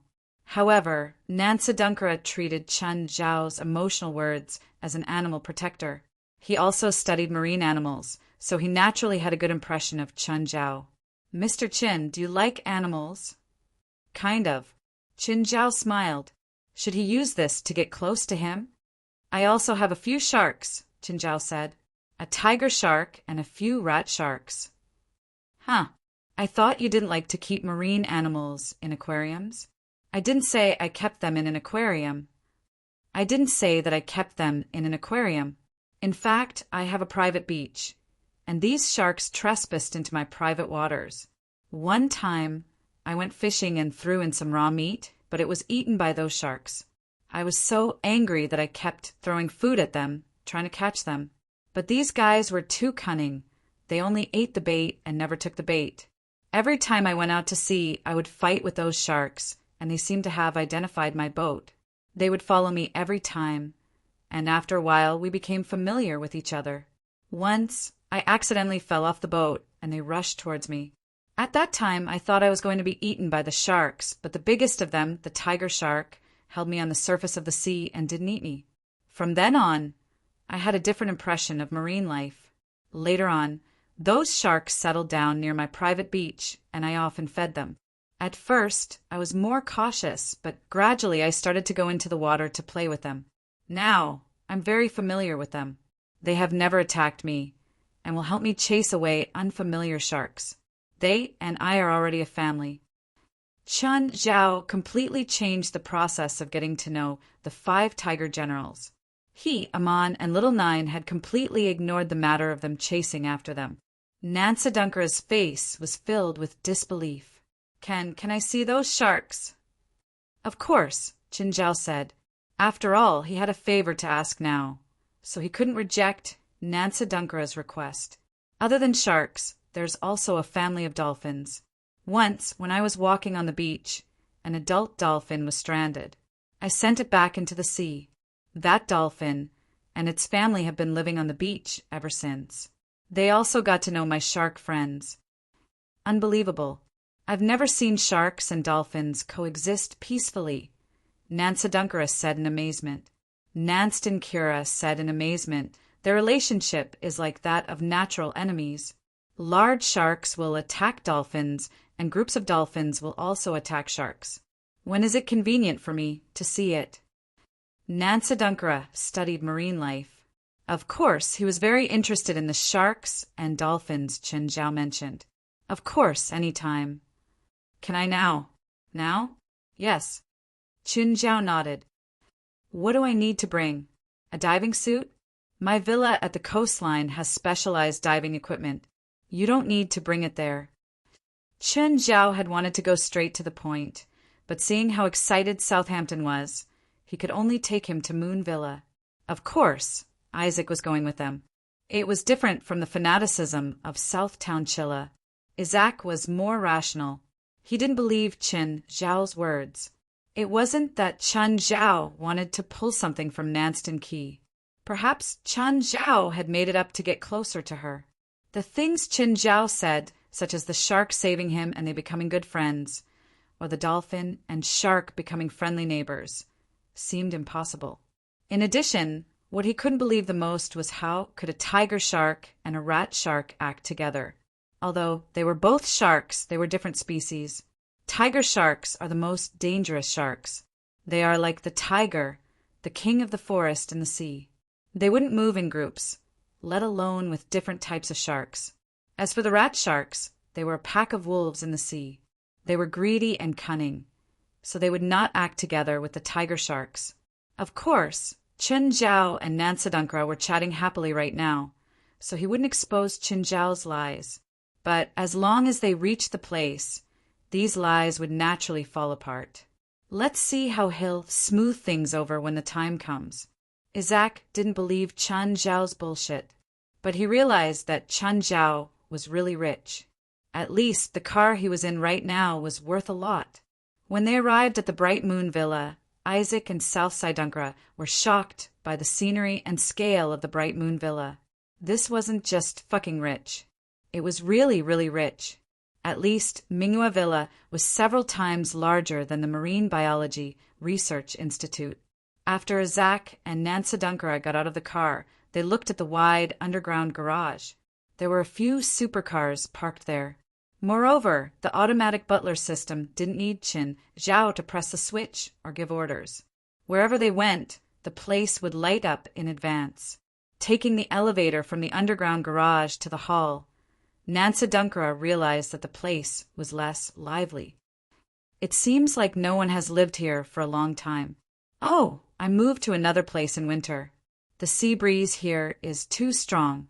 My kids are too young and don't like the cold wind. I'll move over when the weather gets warmer. Isaac and Nansadunkara were both shocked. Chen Zhao was too rich. The other place probably wouldn't be worse than this place. Chen Zhao took out his diving equipment and put one on himself. Let's go into the sea. Professor Chen, are you sure you can find them?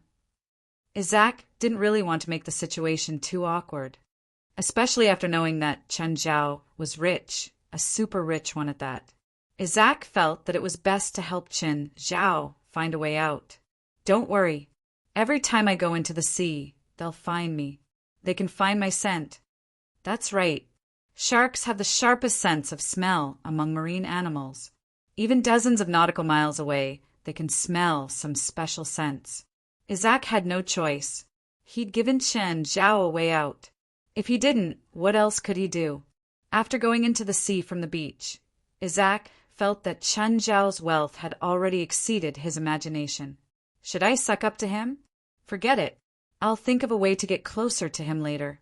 Now that he was in the sea, the water was still a bit cold.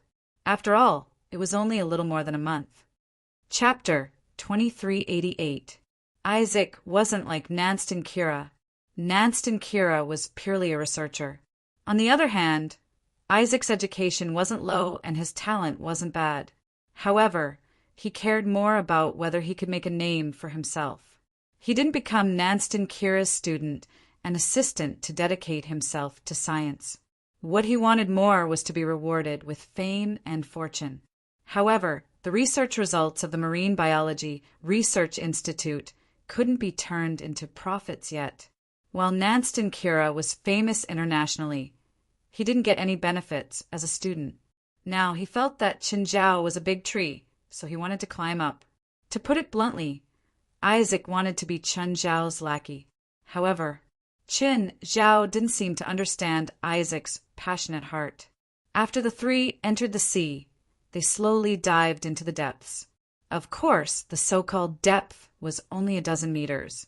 The heads of their diving suits all had searchlights, so they could see clearly within a certain range. Just then, a black shadow suddenly flashed before their eyes. Oh! Isaac was startled. The black shadow was fast, but it was definitely huge. Very, very huge. Just then, Chen Zhao swam before the two and made an okay gesture. Before they could understand, Isaac and Nanston Kira saw a terrifying figure appear behind Chen Zhao. It was a huge shark, very big. The two were scared out of their wits. They frantically made hand gestures at Chen Zhao. Chen Zhao actually knew what was behind him. Looking back, he reached out and hugged Old Guan's head. It was the second of the 5 tiger generals, Old Zhang. Because Chen Zhao had fed Old Guan something special. He was more than 8 meters tall now. Isaac and Nanston Kira watched Chen Zhao play with the giant before them. They were both dumbfounded. Tiger shark. However, this tiger shark was a little too big. Isaac found it even more unbelievable. Could humans really interact with sharks so intimately? Some divers would interact with sharks, but most of the time they only interacted with small sharks. The largest sharks were only 1 or 2 meters. These sharks wouldn't hunt for medium or large prey. Therefore, they didn't pose much of a threat to humans and wouldn't attack them. That was why they seemed to be able to interact with humans. In fact, that was not the case at all. If they were to interact with tiger sharks, great white sharks, and so on, see if they don't bite them to death. At this moment, another gigantic figure appeared. A great white shark.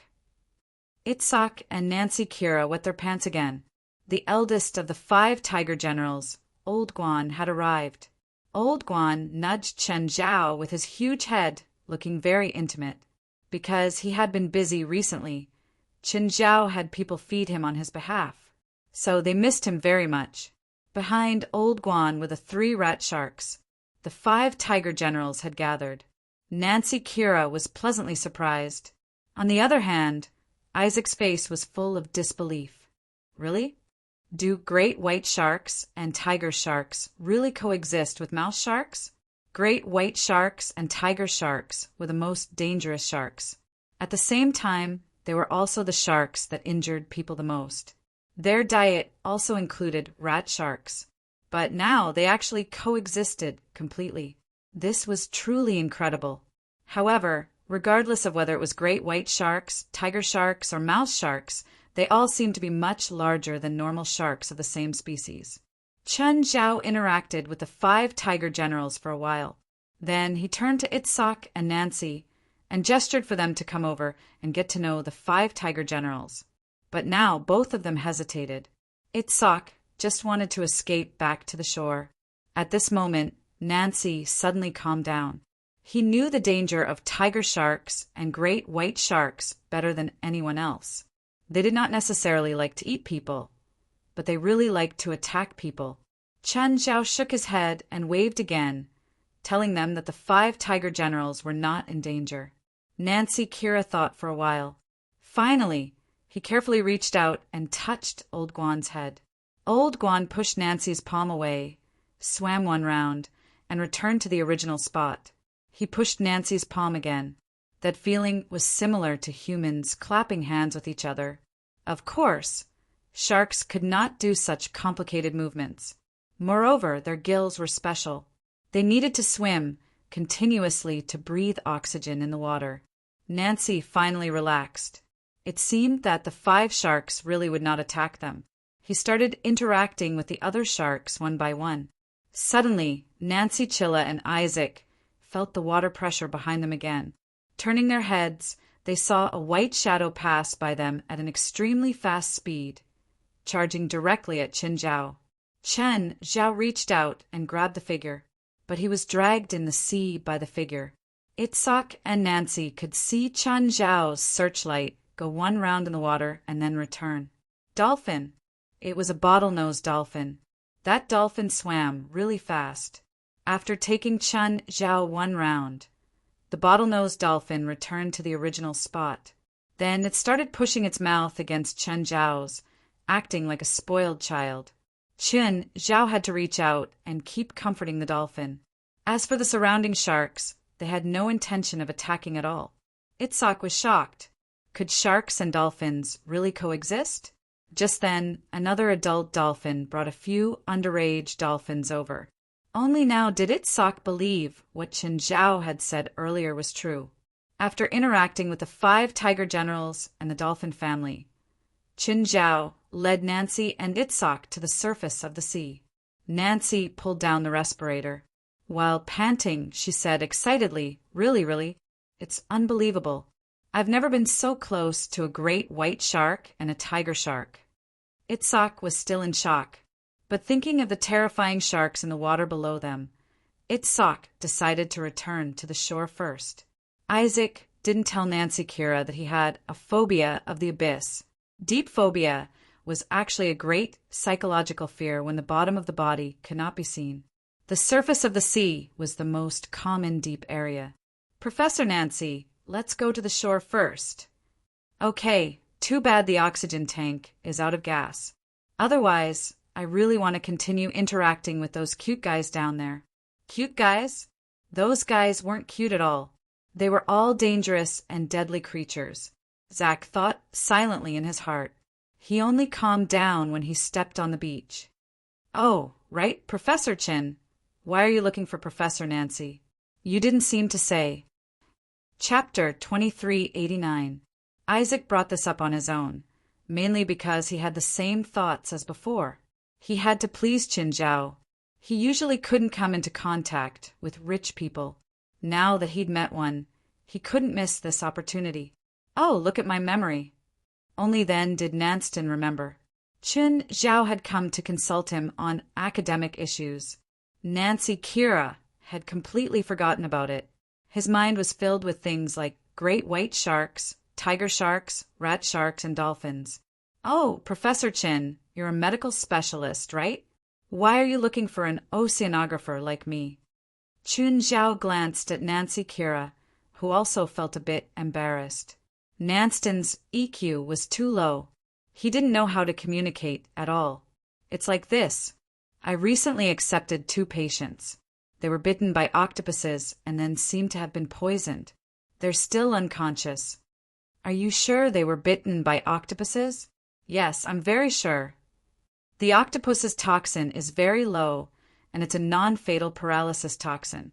Unless you catch a few hundred octopuses, extract all the toxin, and drink it in one go, it won't cause any harm to the human body." Nanston Kira's tone was very certain. After all, this was his professional knowledge. Most of the time his words were the truth. "But they were indeed bitten by octopuses," Qin Zhao said. "Then they fainted." "That's too strange," Nanston murmured. "Are you sure they weren't attacked by other creatures before or at the time?" Nanston Chilla murmured. "It could also be a sea serpent, or it could be a cockroach." "Professor Nanston, I respect your professionalism, but please don't doubt my professionalism. I know the symptoms of sea snake venom, and I also know the symptoms of conchus conchus, as well as their treatment methods. Before I came to you, I brought the octopus that attacked the 2 injured people to an expert for identification. No one seems to recognize this octopus. It seems like it's a new species, or it might have mutated under certain circumstances." Nanston wasn't angry because of Chen Zhao's rather radical tone. Instead, he paid attention to the latter part of Chen Zhao's sentence. A new species and mutation. Marine creatures often had mutations, but they were mostly single individuals. It was very rare to find group mutations. Since 2 people were attacked at the same time, it meant that this was not a single mutation. In order to understand more about the octopus toxin and the treatment plan, I brought the octopus to a professional organization for screening. Why didn't you send it to me immediately? I'm the most professional and authoritative marine biology expert. Nance and Kira's tone was a little arrogant, with a hint of doubt. That's why I'm here now, isn't it? What about the octopus sample? Did you bring it? Is it alive? The samples are in that facility. I want to see a sample of this octopus. I'll send it over tomorrow. Why not now? Professor Nancy, do you think he's still working? My research institute is here. Isaac felt that if he didn't speak, he might anger Qin Zhao and ruin his plan. Professor Nancy, our research institute is different from other institutions. We can't use our standards to demand others. Nancy thought for a moment before nodding reluctantly. All right, but I still hope to see the sample tomorrow. If Professor Qin is busy, I'll be happy to help deliver it, Isaac said. Isaac said, Professor Qin, if it's convenient for you, could you leave your contact information? Okay, here's my phone number. Chen Zhao gave his number to Isaac. At the same time, he said, Professor Nancy, I'd like to ask you a few questions. Yes, go ahead. With current technology, is it possible to modify other creatures? More accurately, can it modify mutated octopuses? Nanston, Kira thought for a moment. The vast majority of mutants are uncertain mutations that cannot be controlled or even determined. With the current technology, it can be modified to cause this creature to mutate. However, this kind of modification is also uncontrollable. However, the creature to be modified must first meet a few conditions. Its vitality is tenacious, some dominant genes are unstable, and recessive genes are stable. The octopus just happens to meet these conditions. Does the octopus meet these conditions? Of course, I don't need to say that it has strong vitality. Even if its head is cut open and its tentacles are chopped off, it can still live for a long time. Secondly, the dominant genes are the so-called external characteristics, such as skin color and size. Even if the octopus is the same species, their size can fluctuate greatly. Another example is that they can freely change their skin color. When they live in different sea areas, water temperatures, and environments, they can adapt and change very quickly. This is all because the dominant genes are unstable. The recessive genes are stable because of their body functions, food, movement patterns, and reproduction methods. These are all recessive genes. No matter how the environment changes, they won't change. Nancy Chilla paused, then added, Actually, the so-called modification is mostly stimulated by external environmental factors to make living creatures adapt to changes. It's very different from the modification in real scientific terms. The so-called mutation should actually be called mutation. So the current technology can't achieve mutation through radiation like in the movies? It can be done, but there is no clear direction of modification. Catch 10,000 or 100,000 octopuses and then let them receive stimulating drugs or small amounts of radiation. 1 or 2 of them may survive and mutate. Moreover, you can't be sure what this mutation will become. Maybe it will have an extra tentacle, or maybe it will have an extra head, or maybe it will have hair on its body, and so on. In short, it's uncertain and uncontrollable. And most of the time, the mutation is unstable. If it's a mutation of a dominant gene, it won't be fatal because most of the dominant genes are changes in physical characteristics, while mutation of a recessive gene will directly change the behavior or even the way of survival of the creature itself. Therefore, in most cases, the mutated creature will die directly or in a short period of time. Is there no successful example? Although there is in theory, it's very difficult to actually do it. It can even be said to be impossible. At least for now, it's very difficult. The devil is beside meth devil is beside me. Chapter 2390. Perhaps Nancy Kira had a good impression of Qin Zhao, or perhaps he wanted to study the shark and dolphin family here. His attitude was a bit arrogant, but it wasn't that he wanted to be disrespectful to Qin Zhao. It was just his personality. Simply put, he had low EQ and high IQ. He spoke without considering other people's feelings, although it was hard to communicate with Nancy Kira. However, Chen Zhao didn't plan on developing a friendship with him. "Where do you live? I'll take you home." The two didn't stand on ceremony with Chen Zhao. "Send Nancy Chilla home first." "Isaac, where do you live?" 115 East Street. After a moment of silence, Isaac asked, "Mr. Chen, do you own a pharmaceutical company?" "No," Chen Zhao replied indifferently.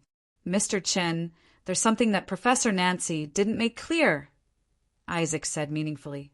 Chen Zhao drove and glanced at Isaac from the corner of his eye. "Oh, what didn't he say?" "He's a marine biology expert and even the best marine biology researcher, but he's not the most proficient in marine mollusks." "Are you?" Chen Zhao asked. "I'm more proficient than him," Isaac said confidently. "Earlier, Professor Nancy said that it's theoretically possible to make octopuses mutate through artificial stimulation. But because of the destruction of recessive genes, their functions will die and they won't be able to survive for long." "Yes, that's what Professor Nancy said." "Is there a problem with what he said?" "No, but it's not unsolvable." "How?" "Just like a human individual, if he suddenly changes his lifestyle, habits, or even eating habits, the human individual will suffer from illness or even death. It's the same for octopuses. Of course, the mutation we're talking about is a more intense and radical method, so octopuses can hardly survive. If you want the mutated gene to survive, you can only do so through reproduction, just like the survival of the fittest in the theory of evolution. After a dozen generations of reproduction, the mutated gene will become stable and a new species will appear. What you said about relying on reproduction to stabilize genes, there is a big flaw in this. The first-generation mutant can be cultivated into a second-generation mutant through artificial reproduction by extracting seminal vesicles. But the genes of the second-generation mutant must still be in an unstable stage. Can they survive to maturity? Not to mention a dozen generations of reproduction. Octopuses can lay up to 100,000 eggs at a time. Among these 100,000 eggs, there will always be a small number of second-generation mutants that can survive. This is a matter of probability, because the large number increases the success rate of the experiment. If it were an ordinary mammal or an animal that lays fewer eggs, it would be much more difficult. These second-generation mutants that survived will be bred into the third and fourth generations.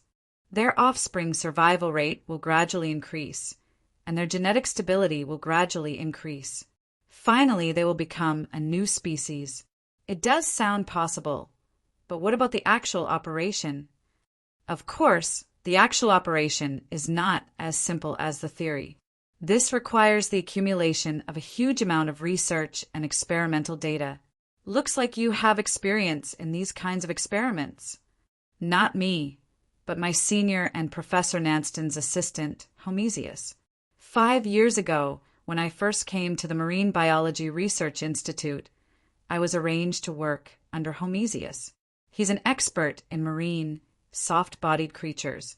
I worked under Homesius for a year and came into contact with large amounts of experiments and data. I'm already very familiar with the entire process. However, for some reason, Professor Nansen and Homesius got into a conflict. They argued intensely in the office, and then Homesius left the institute in anger with his experimental data. I replaced Homesius and became Professor Nansen's assistant. Huh? Have you been in contact with Homesius all these years? Chen Zhao asked. 2 years ago, Homesius was looking for investors who were willing to fund his research. At that time, I could feel his disappointment. He looked for many people, but none of them were able to get an investor. The next year, things seemed to have changed. At that time, I could feel the change in his tone and state of mind. Later, he invited me to quit my current job and return to his side to continue being his assistant, but I refused. Chen Zhao glanced at Isaac. He had a rough idea of what kind of person Isaac was. They hadn't interacted much, but Isaac's profit-oriented personality was already unmistakable. Although pure scientific researchers like Nance and Kira deserve more respect. But in reality, people like Isaac were more comfortable. They knew how to get along with people and not make people feel disgusted. To Isaac, it didn't matter who his assistant was. There was no difference at all. Why would he give up on the relatively stable Nance and Kira and choose Homesius, whose future was uncertain? This wasn't an academic question, but a practical one. Nance and Kira hadn't given up on him, and Homesius still hoped that he could continue being his assistant. This meant that there was no problem with Isaac's abilities. Later, he told me that his research had been valued by investors, and that he had received an investment, and that he had formed his own research team. I was very happy for him, but after a few times of contact, he told me that his research needed to be kept secret, so he couldn't keep in touch with me. After that, our contact decreased. In the next 3 years, I only contacted him twice. The first time was when he sent me his blessings at Christmas, and the other time was when he complained that he didn't have a capable assistant. His assistants couldn't understand his intentions at all. As he spoke, Isaac couldn't help but glance at Qin Zhao. He'd said the last sentence on purpose, as if to prove his value. "Do you know who invested in his research?" Chen Zhao asked. "No." He said that it was a clause in the confidentiality agreement. "Then do you know where his research institute is?" "No." "Do you have his contact information now? Or his home address?" "I know where his home is, but I'm not sure if he still lives there." Chen Zhao glanced at Isaac. "Can I ask a practical question?" "Please." "From your professional point of view, how do you turn your professional knowledge into economic benefits?" "Breeding and cultivation are currently the most widely used field of my professional knowledge." 9 Heavens, Divine King. Chapter 2391. Qin Zhao rubbed his chin. "If you have a great research job and a high-paying job, what would you choose?" "It's a high-paying job," Isaac answered calmly. His goal had never been to dedicate his life to science. What he needed was a high salary, fame, and a good life. He didn't want to be asked by Nance and Kira to work until dawn in the research institute every day. He didn't want to go into the sea to interact with sharks in the cold. "If there's a job on an island that's about to be developed," Qin Zhao said, "there are some marine creatures on the island that are clearly different from the commonly known natural creatures. For example, their size. This island is a tourist island. The owner of the island hopes to use these marine creatures to attract tourists. But at the same time, he doesn't want people to be overly suspicious of the origin of these marine creatures. What should I do?" "It's simple," Isaac replied with a smile. "How?" "Hire me. I'm all ears. Before my island is announced, I will first publish some papers to establish the theory that these marine creatures should exist in the first place. At the same time, it will also give the public some time to adapt and buffer so that when these marine creatures really appear in the eyes of the world, it will not cause such a strong impact." Chen Zhao suddenly stopped the car. Isaac was stunned. He watched as Chen Zhao stopped the car on the road in the middle of nowhere. He didn't understand what Chen Zhao wanted to do. Chen Zhao suddenly dug around in his pocket. Isaac suspected that Chen Zhao was going to take out a gun. Of course not. Chen Zhao took out a checkbook. He wrote a number on it and handed it to Isaac. Itzhak jumped when he saw the numbers on the check. $1 million. It was definitely an astronomical number for him right now. "Qin, Professor." "Mr. Qin, what do you mean?" "Please quit your current job. I need you to work for me." Can I think about it?" "I just need you to answer. Accept or reject."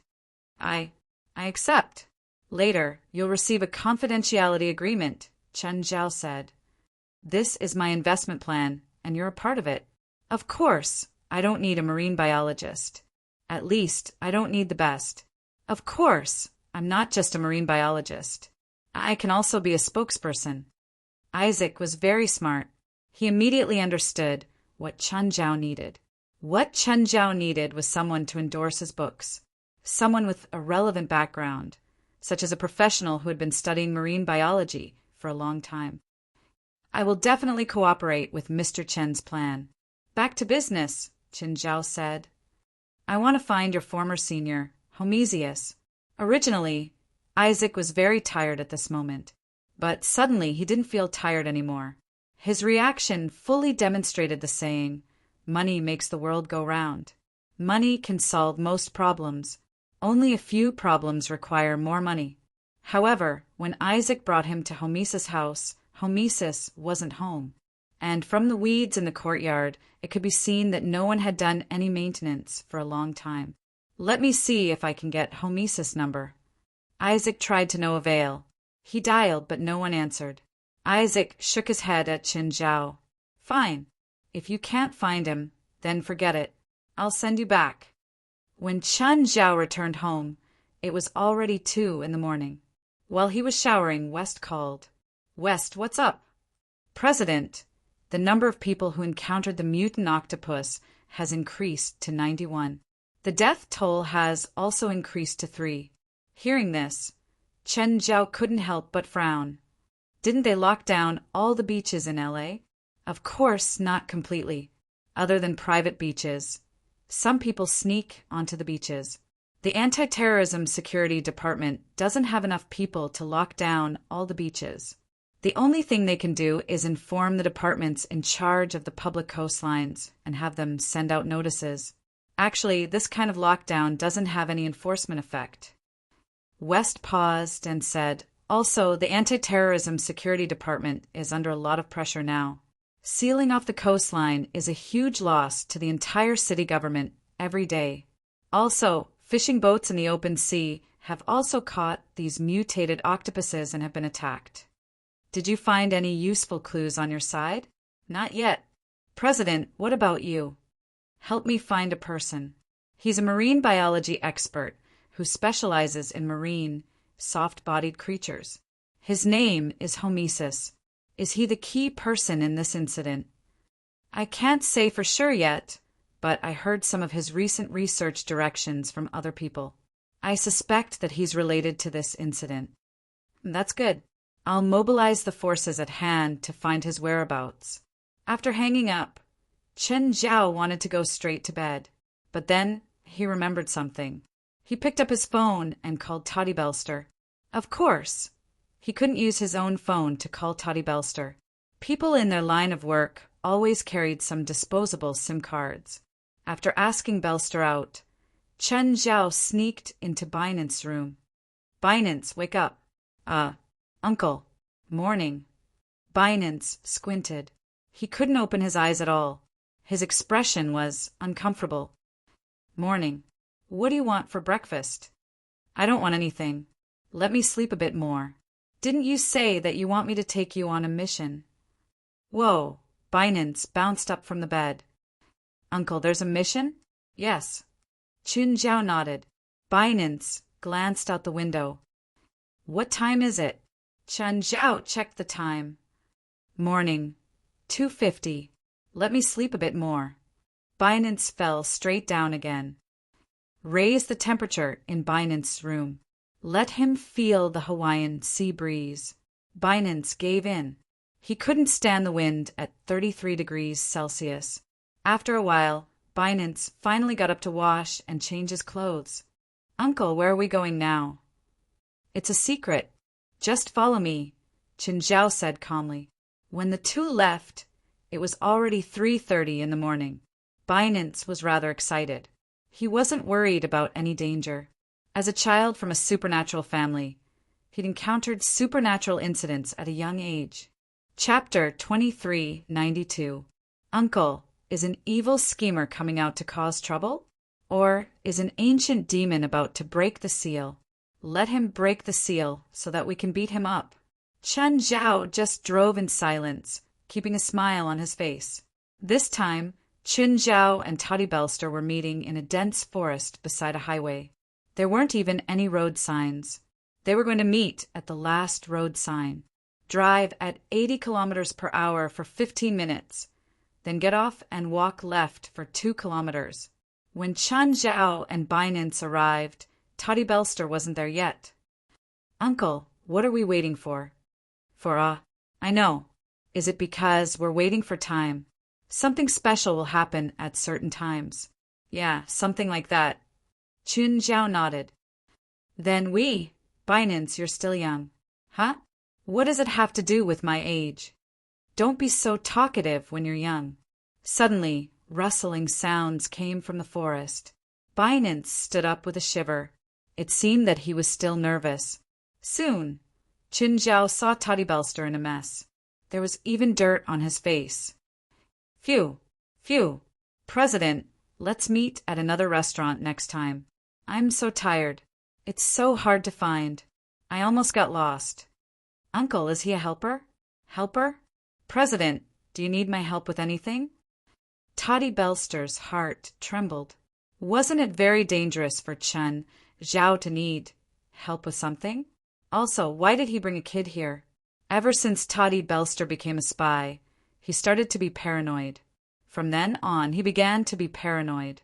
Whatever he did and whatever others said to him, he would speculate for a long time. Every time someone approached him, he would suspect that the other party was testing him. If he continued, he felt that he would get an occupational disease. I've already thought of a way to help you with your last request, Chun Zhao said. Huh? You have a way. What way? Is there a way for me to master powerful spells? Chun Zhao snapped his fingers. No, take off your shirt. Huh? Don't ask and talk. Hurry, it's late and everyone's busy. Okay.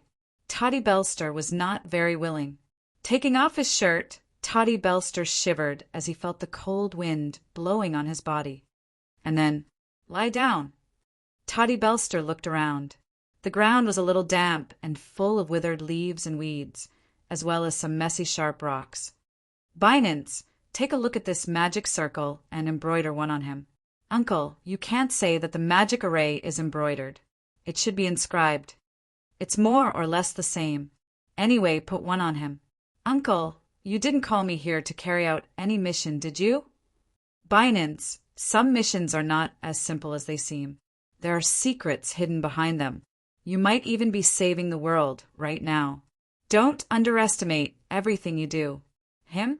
Me? Save the world? Do you think I'm joking? No, I'm suspecting that you're lying to me. Ask him yourself if he is about to conquer a dreadful place. Yes, Bermuda, the land of demons. As a liar, Toddy Belster obviously knew how to cooperate with Chun Zhao. Bermuda? Uncle, you're saying that we might have to go to Bermuda, right? Yes, he's the key person to Bermuda. Okay, I understand. Binance's interest was piqued once again. Based on Chun Zhao's limited experience with children, this was what he had learned. If he wanted Eva to follow his orders, he had to fool him. Binance walked up to Toddy Belster. Uncle, hold him down. Worried, Toddy Belster looked at Chun Zhao and asked, Will it hurt? I don't know. Then why does he want you to hold me down? Maybe it's to prevent you from getting crooked. Chun Zhao had already grabbed Toddy Belster. I won't move. I sleep peacefully and in a good position. You probably can't sleep, Binance said, smiling. Ah. Chun Zhao looked at Binance with admiration. Suddenly, Chun Zhao felt that Binance had the potential to be cunning at such a young age. Was tattooing painful? Anyone with experience would know that it was. The pain of a magic array was 100 times worse than a tattoo. Actually, a tattoo pen burned the skin with a high-intensity laser. If it wasn't continuous, it would just feel like a needle poking into the skin. But a magic array was different. It was continuous and excruciating pain. That kind of painful feeling was like taking a needle and poking it with force. It didn't stop for a second. Don't move. It'll be done soon. Chun Zhao held Toddy down tightly. Right now, Toddy's face was completely red. The veins on his neck and forehead were bulging, coupled with his heart-wrenching screams. It was easy to imagine how much pain he was in. It won't be fast. It'll take at least an hour, Binance said. An hour? Wait, I don't want to draw anymore. Ah. Chun Zhao looked at Binance and rolled his eyes. Do you have to be so direct? Uncle, he has the right to know how much more pain he has to endure. This magic array doesn't look complicated. It's much simpler than the previous one. Why does it take so long? Because it's on a person's body. If it's on the ground, even if there's a mistake, it can be erased and redone.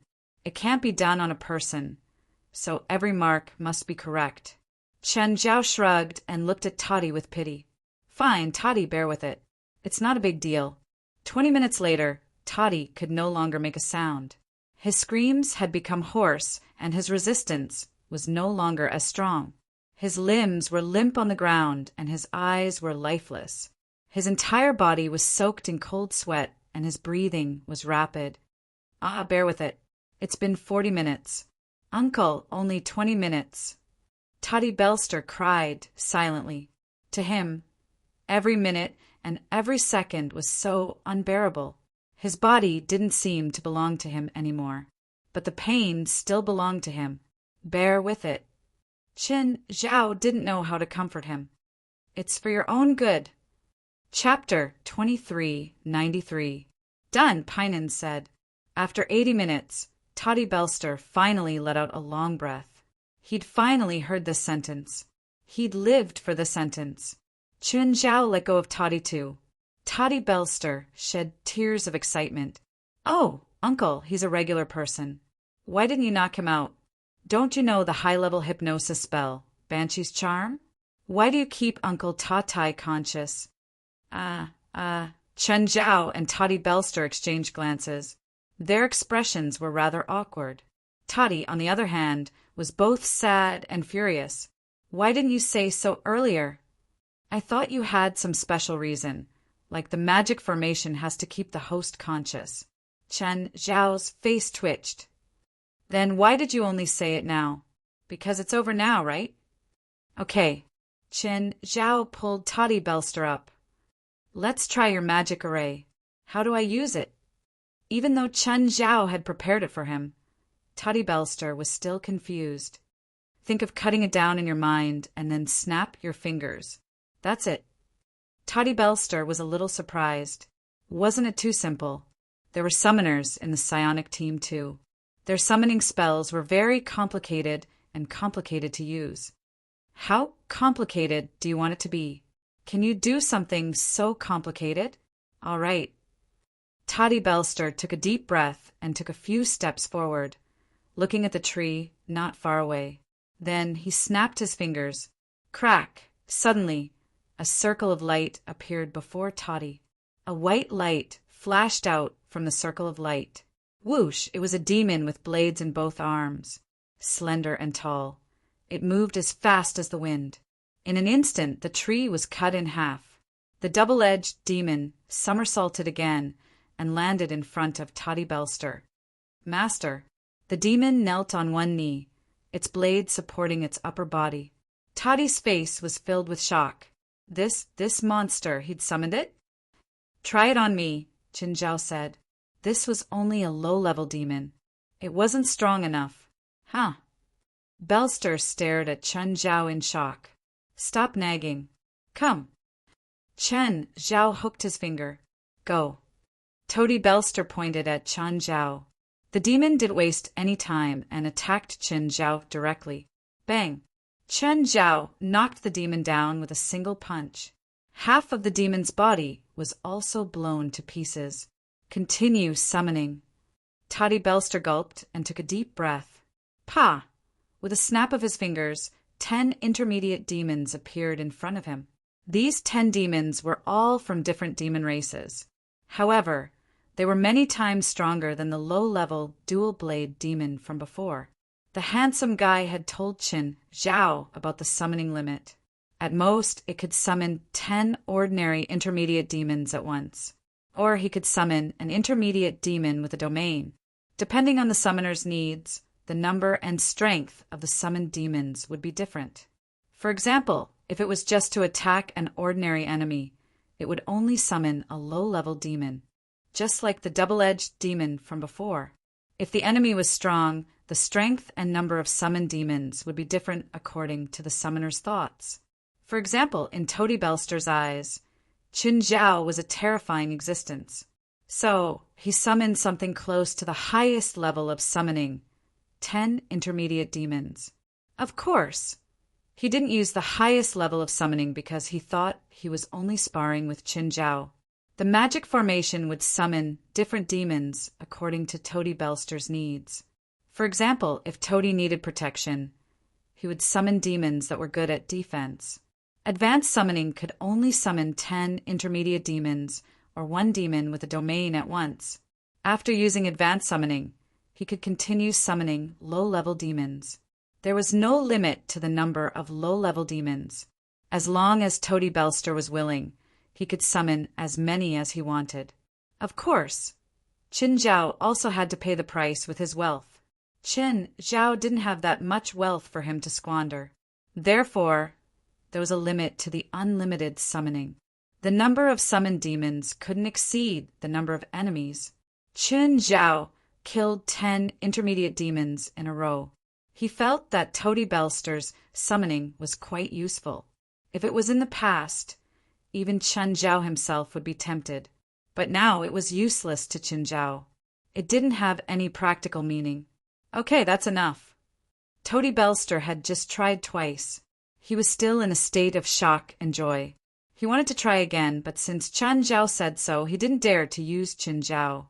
After all, Qin Zhao was the one who gave him the summoning ability. He didn't think that he had the right to challenge Qin Zhao just because he had the ability. He had a deep impression of Qin Zhao's terror. Back at the headquarters, Toady Belster didn't walk as stealthily as before. Mr. Toady. Just then, Yonggwa walked over. Yang, what's up? Mr. Toady, Miss Westana called you just now, but your phone has no signal. Yeah. Toady was as pretentious as ever. He replied indifferently, she's looking for me. Mr. Toady, can you tell me how strong you are? Yonggwa stared at Toady Belster. I don't know. Toady Belster smiled faintly. Did Vestana order you to test my strength? Mr. Toady, please forgive me. After all, we're about to conquer Bermuda. I have to know how strong we are. Toady Belster suddenly felt high-spirited and looked Yonggwa up and down a few times. Yang, you should find more people. If it's just you, I'm afraid you won't be able to test my strength. Yonggwa raised an eyebrow. Mr. Toady, sorry. With that, Yonggwa formed a seal with both hands.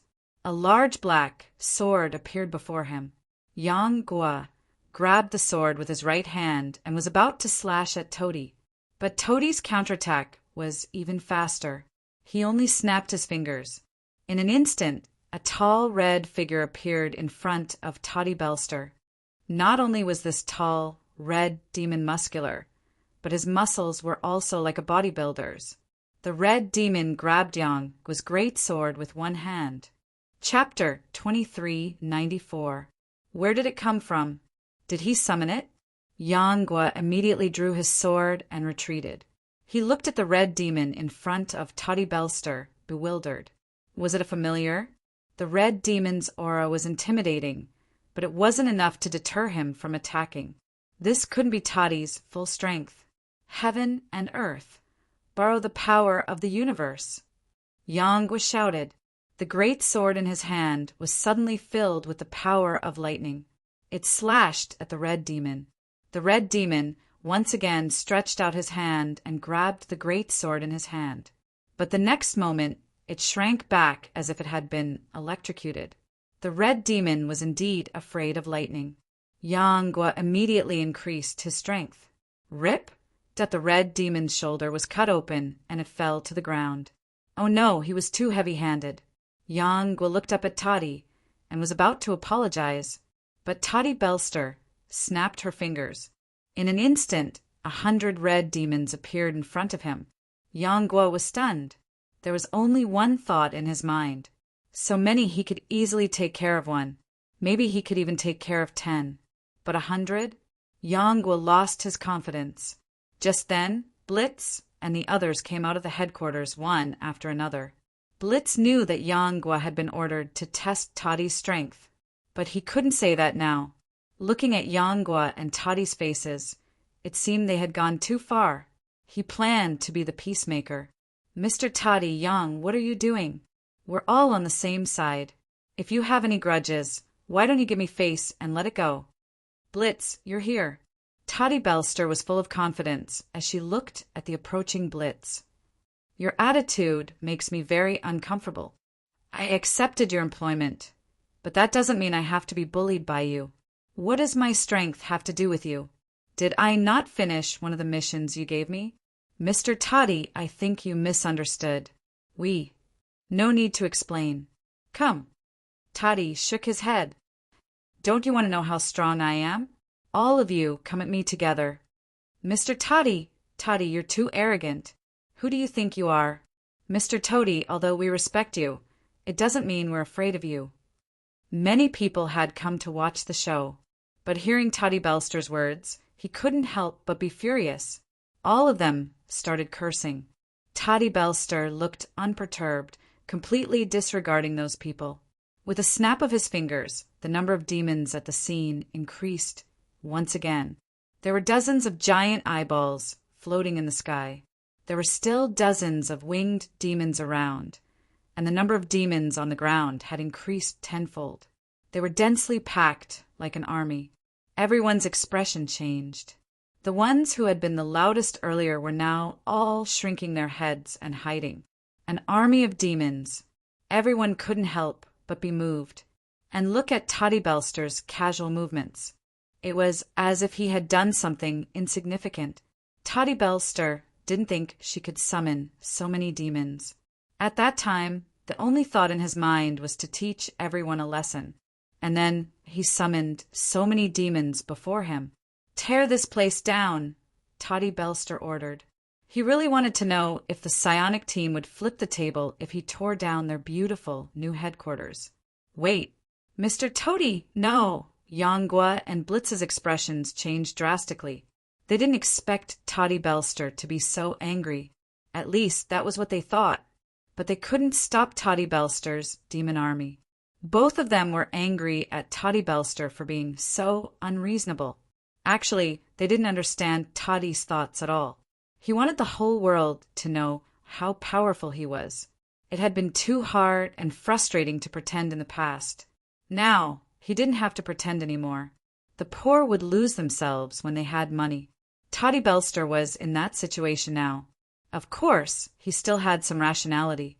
He knew what he should and shouldn't do. For example, he could fall out with the psionic team. Falling out meant that he failed his mission.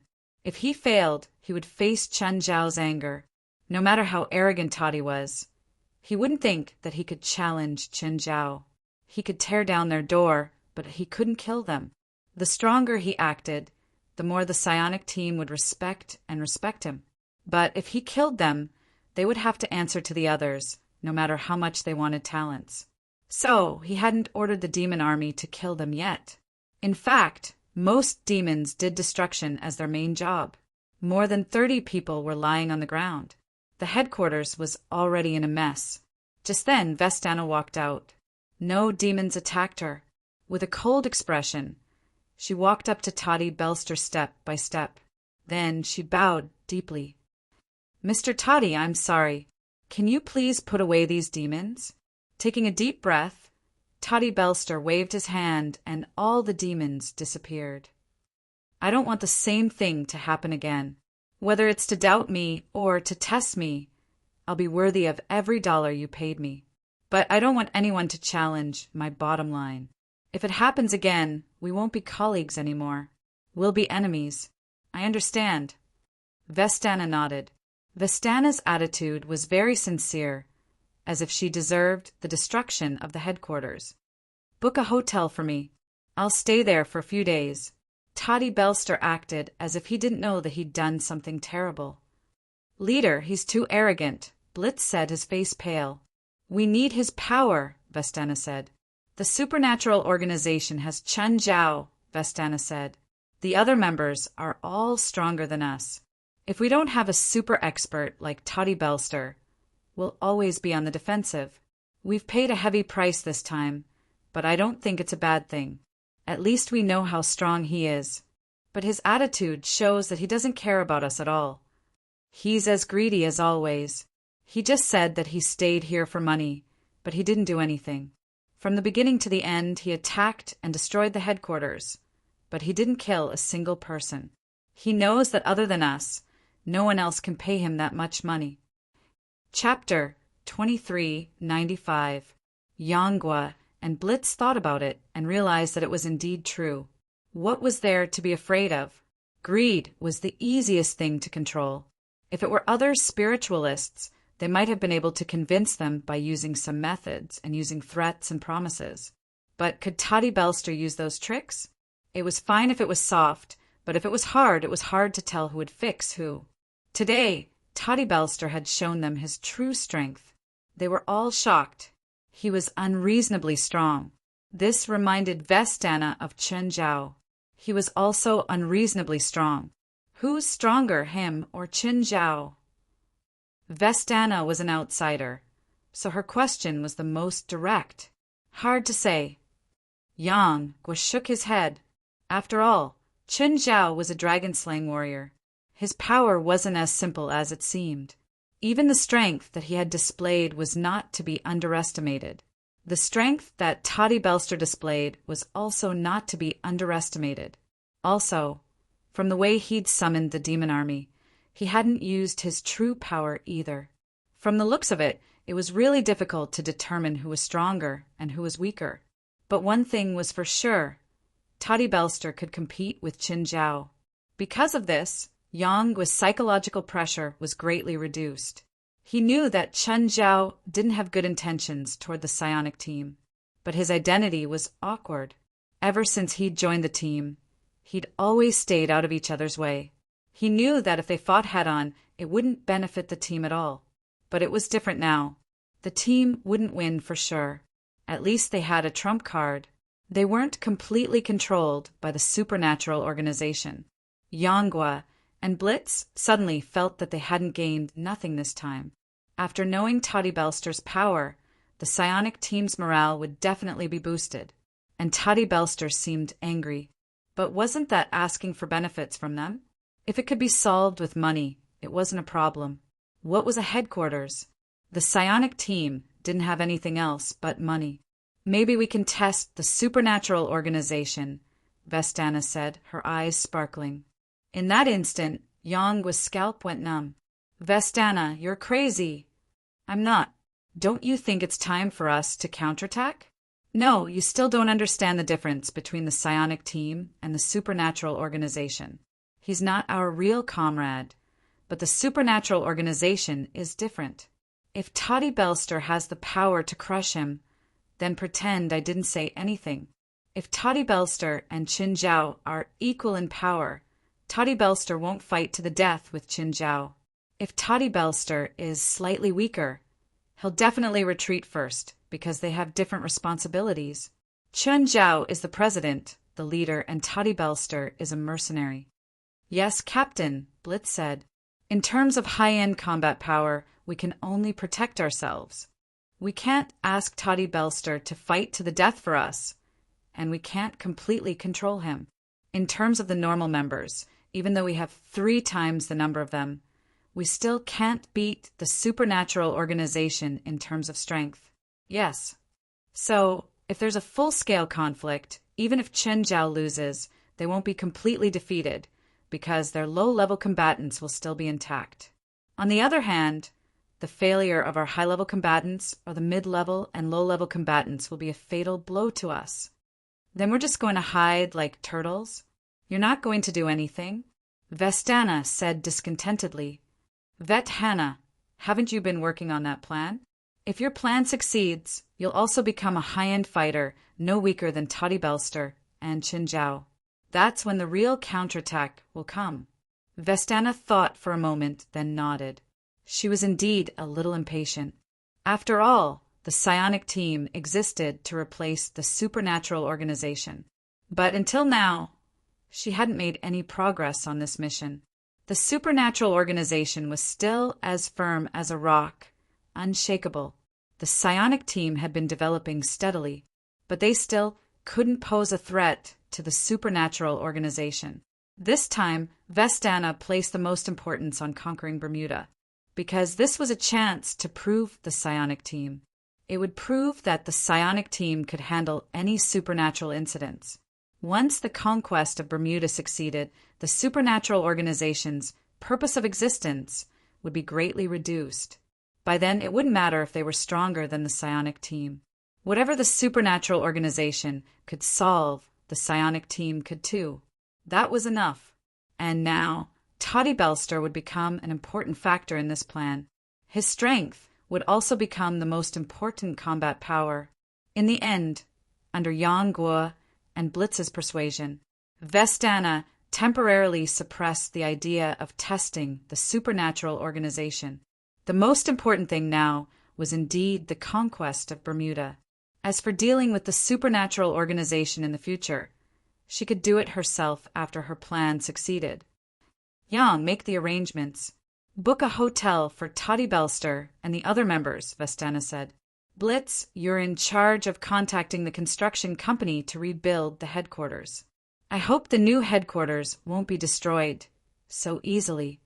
This time, all the members of the psionic team became homeless because of this conflict. The psionic team directly booked 3 floors of a hotel. The psionic team's office also needed a big place. The next day, Yanghua and Blitz went to find an office building. After all, the members' activities and offices needed a relatively large and private area. Toddy Belster, on the other hand, had a clear conscience and was having fun in the hotel. It was as if the culprit of all this wasn't him. When the other members saw Toddy Belster, they didn't dare mention what happened last night. They either called him Mr. or Master. No one dared to give him the cold shoulder. Mr. Toddy, I apologize for what happened last night. Yang found Toddy Belster again and took the initiative to apologize. His main task now was to appease Toddy Belster. It's fine. You and I both know what it means, don't you? You test me, I fight back. It's that simple. Just don't do it a second time. I don't like it when people test me. Toddy Belster was especially generous right now, as if he wasn't the one who forcefully demolished the headquarters last night. Chapter 2396. Yang felt a little strange. For some reason, Yang felt that Toddy Belster's reaction was completely different from what he had imagined.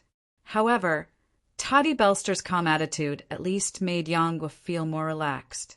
However, he did not know where that sudden feeling came from. Yang shook his head and got rid of the distracting thoughts. The psionic team still had a lot of chores to take care of. He also had to take responsibility. As soon as he left the hotel, he saw 2 Taoist priests walking toward him. Yes, Taoist priests. Senior Brother Dao Er, Senior Brother Dao San. The 2 Taoist priests stopped and looked at Yanghua, then at the hotel. Dao Jiu, why are you here? Senior Brother, can you call me by my name? In their generation, other than eldest Senior Brother Dao Yi, who sounded like a Taoist Dharma name, everyone else had Dharma names. The others' Dharma names were 2, 3, 4, 5, and so on. All right, Gu'er, why are you here? Call me by my full name. Xiaoyang. Forget it. Yang waved his hand with a dark expression. Senior Brother, you haven't told me why you are here. Grandmaster told us to come, Dao Er said. He said that you are facing a great calamity and wanted us to bring you back to Dragon Tiger Mountain to avoid it. Yang Guo's expression changed when he heard his 2 senior brothers. However, he immediately thought of the impending Bermuda expedition. Could it be that his great tribulation would be in Bermuda? We were going to look for you at the psionic team's headquarters, but you came directly to our hotel. Wait, you didn't know we were coming? You're not here to pick us up? Senior Brother Dao Er, Senior Brother Dao San, I'm afraid I can't go back to Dragon Tiger Mountain with you. It's okay. We don't plan on asking you to come with us obediently. Grandmaster had already guessed that you wouldn't return to the mountain so obediently, so he specially allowed the 2 of us to break your legs and drag you back to the mountain gate if you say half a word of no. With that, A mace appeared in Dao Er's hand. "This is a gift from Grandmaster, specially made to break your legs. How about it? Give it a try." "Senior brother, this is a public place. Are you sure you want to fight here?" Tonight at midnight, let's meet at a place to decide who's better. If I lose, I'll willingly follow the orders of my 2 senior brothers." "All right, we'll wait until tonight. However, we're not familiar with this place." "Arrange a place for us," Dao Er said. "Let's go to the hotel to rest first." "Junior brother, I heard that all the services in this hotel are free, right?" Dao Sen asked. Not all of them are free." Yongwa glanced at the hotel. Some of the services still had to be charged, such as unsuitable for children. "Senior, some of the services are more expensive. It's fine.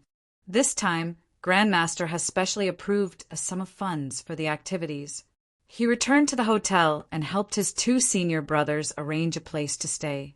Only then did he return to his own business. However, Yongwa also had a headache regarding the matter of his 2 senior brothers. Senior brother Dao Er and senior brother Dao San were much stronger than him, not to mention the 2 of them working together. Furthermore, they had treasures specifically designed to deal with him. This made his head hurt even more. Find a place to hide? Although Los Angeles was huge, with Dao Er and Dao San's cultivation, it was not difficult for them to find him. Grandmaster had probably thought about this as well. What should he do? Yongwa worried about this matter as he drove. Suddenly, Yongwa thought of an idea. It was a very bad idea. Yongwa picked up his phone and dialed Vestana's number.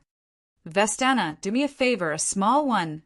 Knock, knock, knock. Before Dao Er and Dao Sen could rest for a while, there was a knock on the door. Dao Er and Dao Sen were sitting in front of the floor-to-ceiling window, leaning back on the sofa to soak their feet.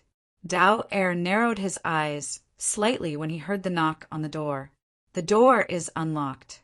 Come in." Then a dozen police officers came in, all pointing their guns at Dao Er and Dao San. "We are the Los Angeles police. We have received a report that you are hiding and smuggling drugs." The leading police officer pointed his gun at the 2 Taoist priests. He was a little puzzled. Were these 2 oddly dressed old men really the vicious scoundrels and drug traffickers that he had reported? Dao Er and Dao Sen did not panic at all. "What are you talking about? I don't understand." "It's English," Dao Er said calmly. "Put your hands up. Put your hands up." Both sides were talking in a language that the other side did not understand. "You have to come with us. Now put your hands out." "Senior brother, he took out his handcuffs to detain us, right?" "I think so." Dao Er said and stretched out his hands. Dao Sen also stretched out his hands. "Captain, we didn't find any contraband. Don't worry about that. I received orders from the higher-ups to detain them for 24 hours. Are you sure we won't get into trouble?" The other police officers seemed to have realized that the 2 old men did not look like drug traffickers. They looked more like old men who were here on vacation. They dealt with all kinds of criminals all year round. Therefore, sometimes they could find out whether a person was a criminal or not.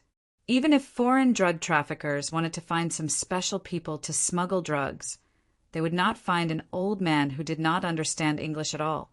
The old foreigners seemed less suspicious, but in fact, because the old could not keep up with the young, they were more likely to be exposed. The vast majority of people used young students to circulate and store their due. Students were smart, bold, and the least suspicious. Therefore, they suspected that the captain had other motives for bringing them here. At this moment, the captain also admitted that he was not here to search for contraband, but to receive another mission. Dao Er and Dao San left with the police obediently. Sure enough, it's just as Grandmaster guessed. Little junior brother won't go back with us obediently. This is probably his trick. Although Dao Er and Dao San had never been abroad, it did not mean that they were completely inexperienced. Moreover, Yongwa's handling of the matter was very crude. It was not difficult for them to guess that it was Yang was doing. Little junior brother has been out for a few years and has learned to be bad. So, when we bring him back to the sect this time, we must discipline him well. Yanghua heaved a sigh of relief when he saw his two senior brothers being sent into the police car from afar. He had finally avoided a disaster for the time being.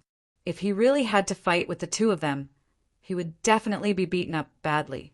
However, he did not think that the crisis was over. He took the opportunity to go to their room to take a look. Their luggage should have been left in the hotel, and they probably did not bring their Dharma artifacts and Dharma treasures with them. He would first get his hands on their Dharma artifacts and Dharma treasures, so that he would not be too passive even if he had to face them in the future. Chapter 2397. This kid really has the same idea. He took advantage of our absence to take our artifacts. Don't worry about him. I've never been to a police station before, and it's a foreigner's police station. Dao Er and Dao San were handcuffed and sitting behind the police car. However, they didn't seem to be in a hurry at all. Instead, they were looking forward to it. The two policemen in the front seat were also muttering. "Captain, are these two old men important witnesses in a big case? You're thinking too much. They're just two ordinary old men." "Captain, you must be lying to me. Otherwise, they're the bosses of some gang. Look at their eyes, they look a little scary." The captain looked at the two old men in the rearview mirror and said, "You're just scaring yourself." After all, the captain was more experienced than his subordinates. Sometimes the people detained in the police station might not be criminals or suspects. They might also be detained for some reason. Moreover, he had just checked the two old men's luggage. Their luggage was also very ordinary. There was nothing suspicious about it. Maybe they're wizards from the East. The policeman in the passenger seat began to guess their identities again. The captain rolled his eyes and ignored his subordinates. After arriving at the police station, Dao Er and Dao San were temporarily thrown into the corridor. In front of them and on their left and right were also arrested criminals. The two of them formed a sharp contrast with the criminals around them. They were like two lambs in a pack of wolves. "Hey, old man, what are you looking at?" At that moment, the man with a flat top and a nose ring, who was covered in all kinds of tattoos, shouted unhappily. "Young man, your fate is obscure. Dark clouds are looming over your head. You'll have bad luck in the near future. You must be careful and avoid water," Dao San said. "Third bro, can these foreigners understand you when you speak Mandarin to him?" "Oh, that's right." Dao San patted his head and suddenly came to a realization. "He said that your luck has been bad recently. It's very likely that something bad will happen because of water," said a man sitting on the left of Dao Er. "Bullshit." The flat-top man stood up and was about to attack. At that moment, a policewoman came over with a cup of coffee. The moment the flat-top man raised his arm, the coffee in the policewoman's hand flew away. The hot coffee was poured directly on the flat-top man. A layer of skin was almost peeled off from the heat. A few police officers came over and asked about the situation. They called for an ambulance and took the man away. Everyone looked at Dao Er and Dao San in a different light. "Sir, are you two prophets from the East?" "We are not prophets, but this old man is proficient in divination." Dao San stroked his mustache. "Can you help me take a look?" the man asked. Dao San stared at the man for a few seconds, looking him up and down. "The white light on your body is restrained, so you are a person of virtue. You must have done some good deeds, so you have the sign of Yin turning into Yang. Even if there is a bad thing, it can be turned into a good thing. However, your essence, qi, and spirit are declining, and your six senses are unclear. I'm afraid you haven't had a good rest in the past 3 years. However, you don't have the sign of a short life, so when you grow old, you will most likely be plagued by illness." Dao San paused and waved his hand. "Give me your palm. I'll read your palm." "Sir, please." Dao Sen took the man's hand and looked at his palm print. Looking at your physiognomy, you have 2 marriages in this life, and the head and the tail are connected. You are suspected of having an extramarital affair. You have 2 daughters and a son. Your eldest daughter should be 9 years old this year, and you will have your second daughter this year. 3 years later, you will have your 3rd child. The man's mouth was agape as he looked at Dao San in shock. In Dao San's notes, apart from some future events that did not happen, the things that had already happened were completely accurate. He did have a daughter, and he was currently in 2 relationships. However, the first relationship had come to an end.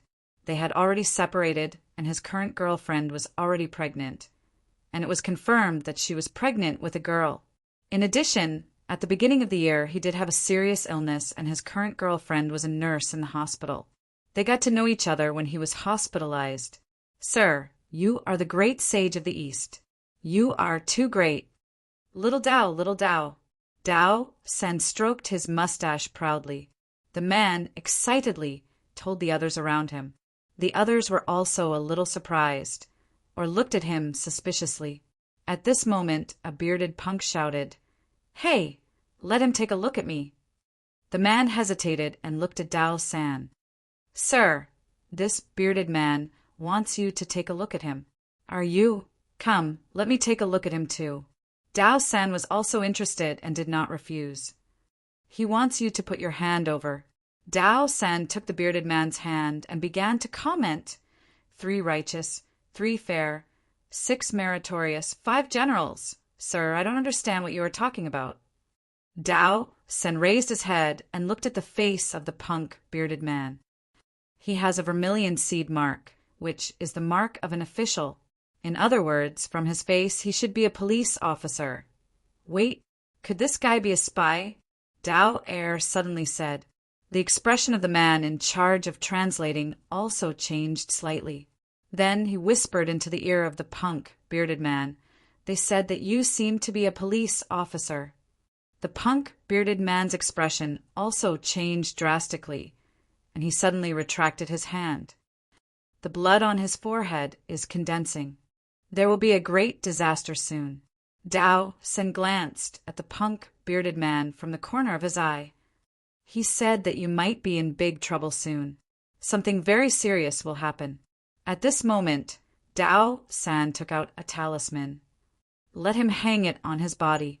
Don't take it off for the next 7 days. He said that you can't take it off for the next 7 days. The punk bearded man looked at the talisman hesitantly. Money? No money. Dao San waved his hand and at the same time drew an obscure pattern in the air with his palm. He chanted, "The 3 sovereigns offer earth, the 5 emperors set love, the yellow sky offers respect, the 6 directions alone." What is he doing? The punk bearded man was conflicted. Looking at Dao San's strange expression, he did not want to believe it. However, this old Asian man had actually seen through his identity. This made his mind start to run wild. Chapter 2398. Katie, who's Katie? A police officer shouted from the end of the corridor. The big punk man stood up and raised his hand. That's me. It's your turn. Come in. Katie walked in and was brought to an interrogation room. Not long after, a detective came in. The detective locked the door from the inside. Katie, why did you come to the police station directly? The detective knew who he was, so he was very surprised that Katie had come to the police station. Recently, there was a safe at the Mexican border that wanted us to transport it. I don't know what the goods are, but the client is very mysterious. I saw him once from afar, and that guy gave me a very uncomfortable feeling. Katie said, the client's request is that when we transport the goods, we're not allowed to leave the motorcade, nor are we allowed to bring any communication devices. I can't inform you, so I can only drink while driving to attract the attention of the patrolling police. Then they brought me in. Now my car is detained in the parking lot of the police station. I'll send someone to open the safe immediately, but to avoid arousing suspicion, you'll need to be detained for 3 days. At the same time, you'd better get a new driver's license. That safe can't be opened. It's a safe completely made of titanium alloy. Our boss was also curious about what we were transporting. If it's something good, he'll take it for himself. But he couldn't open it even after using a cutting machine and laser. Is that safe very big? Of course. Do you think it's the kind that's kept in your cabinet? I drive a truck. Do you think if it's a small safe, it'll be transported in my big truck? All right, but you don't have to worry about how to open it. I'll find someone to open it. Ronson, after we arrest Colin this time, I want to quit, Katie said. Quit? Why? I don't want to continue being a villain and hooligan in the eyes of my family and friends. I want to be able to watch my son's school matches openly. Listen, Katie, everything you're doing now will be enough to make your child proud in the future. He can shout to everyone that you're his hero, Ronson advised. In the future? When? When he goes to college, or marry a wife and have children. Before he was born, I said that I wanted to quit, but you persuaded me to stay. Later he could walk, and later he went to primary school. I don't know when the end will come. Maybe, as you said, one day, what I did will make him feel honored. Maybe it will be at my funeral. Oh, will you come then? All right, let's not talk about this for the time being. After all, it's not easy to arrest Colin. Based on the information you provided me, speeding, drunk driving, and smoking Dama, the bail doesn't even need to be $10,000. I need more valuable information. I hope that it can keep him in prison until the end of time, or send him directly to the gallows as evidence. He's too careful. Most of the time he doesn't even get involved in his business, Katie said. Only after we've delivered the goods will he invite us for a drink. As long as you're human, there will always be mistakes. I believe in your ability. Ronson patted Katie's shoulder. I have arranged a luxurious suite for you. Have a good time. Wait, is there anything else? Katie raised her hands. Can you unlock the handcuffs? All right. Ronson unlocked Katie's handcuffs. Suddenly, he noticed the amulet hanging around Katie's neck. What's this? An accessory? You have terrible taste. Katie slapped Ronson's hand, but accidentally broke the string of the amulet. Damn it, don't touch my belongings. Be careful or I'll sue you. Katie picked up the amulet and hung it around his neck again. When Katie was sent to the cell, he found that there were already 2 people in the cell. They were Dao Er and Dao San, whom he had met in the corridor earlier. Katie nodded at them, chose a bed and sat down. Because of the language barrier, he couldn't communicate with them. Senior brother, look at this fat guy. The blood energy on his body has thickened. It's like a sign of impending disaster. What's going on? Is my amulet useless? Dao Er also looked at Katie. This fatty has a big head and big ears, and he has a loyal face. He should have received some good karma, and with the help of your protective talisman, he should have been able to resolve the blood chi tribulation. Why didn't he? Katie could feel the 2 old men's gazes lingering on him. He couldn't help but feel puzzled.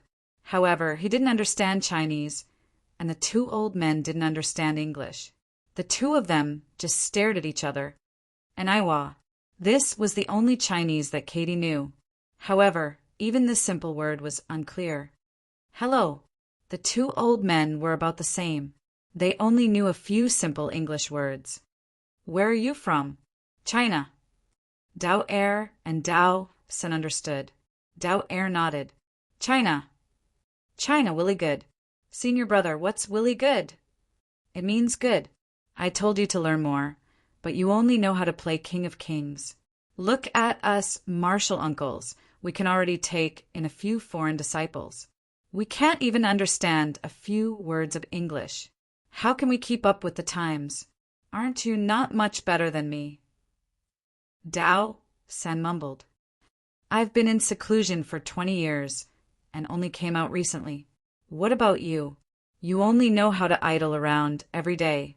How much good time has been wasted by you? How can you compare me to you? I told you to go into seclusion, but you didn't want to. You haven't improved in 20 years.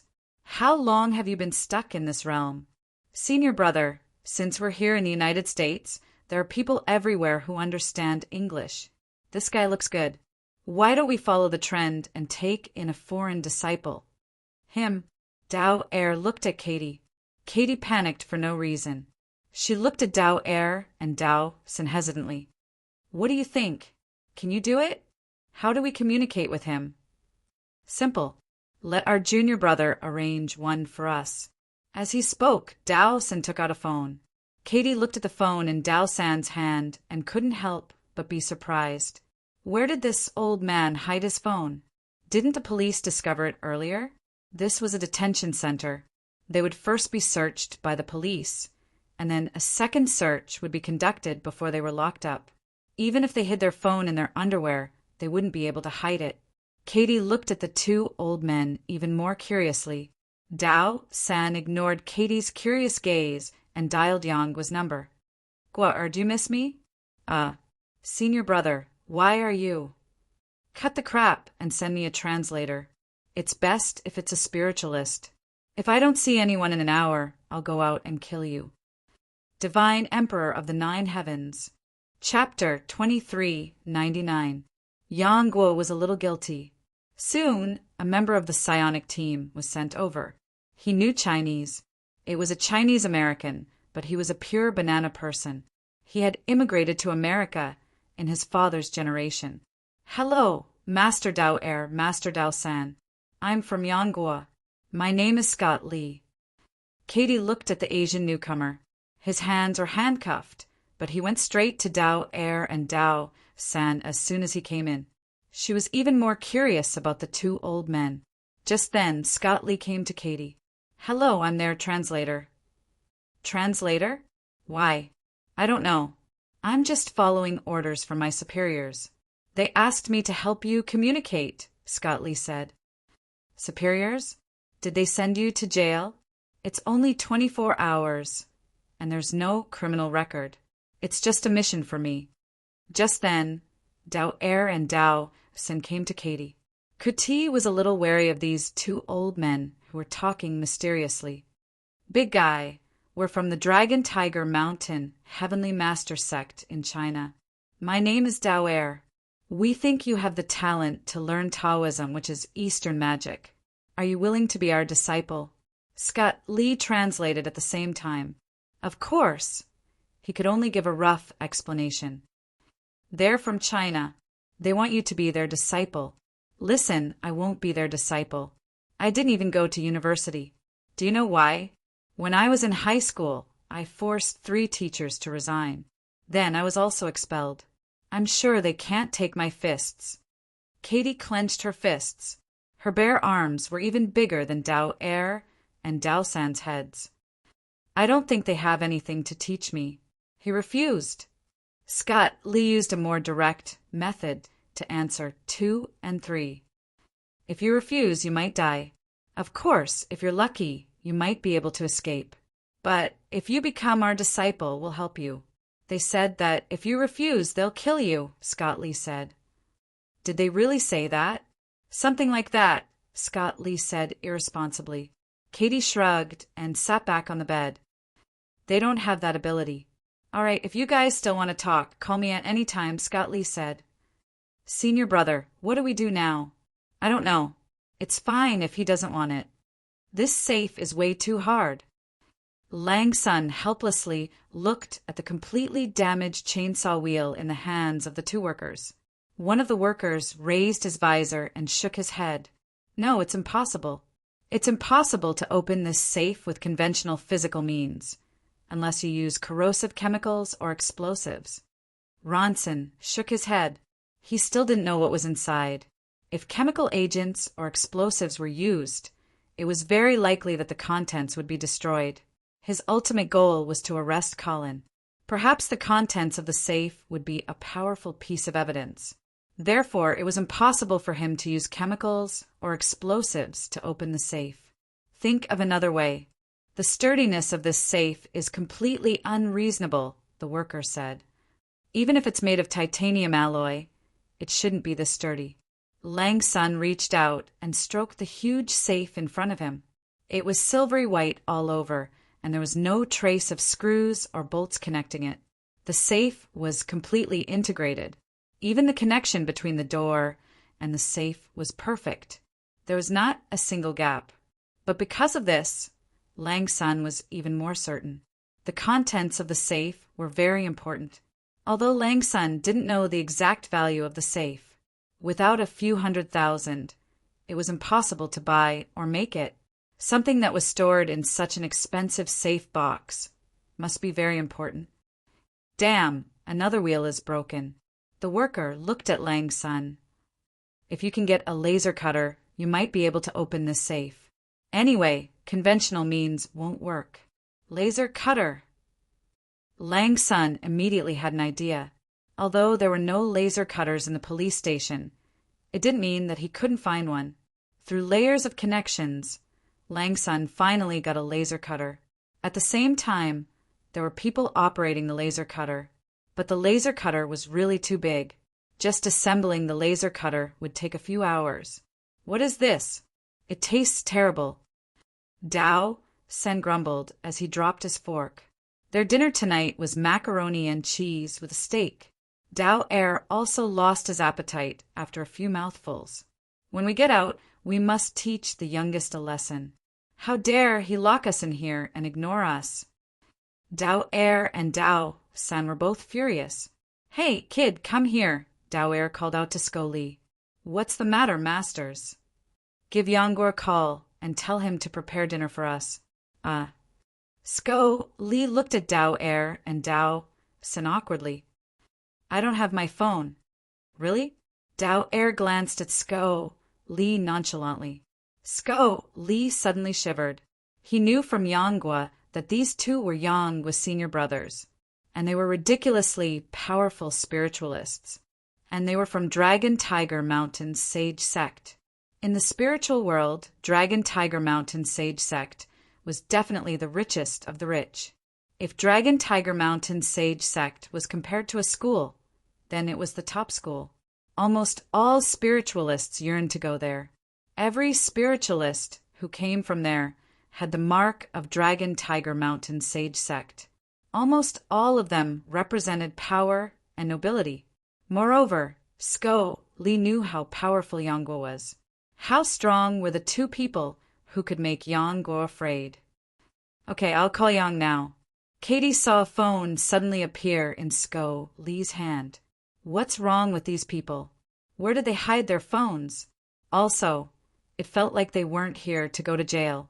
It was more like they were here on vacation. Soon, a few police officers arrived outside the cell. These police officers carried all kinds of takeaway and delivered it to their cells. Were these two old men rich? They didn't look like it. The two old men opened the takeaway and curled their lips in disdain. Forget it, we're in jail after all. We can't ask for too much, Dao Er said. Call him over to eat too. Sko Li looked at Katie.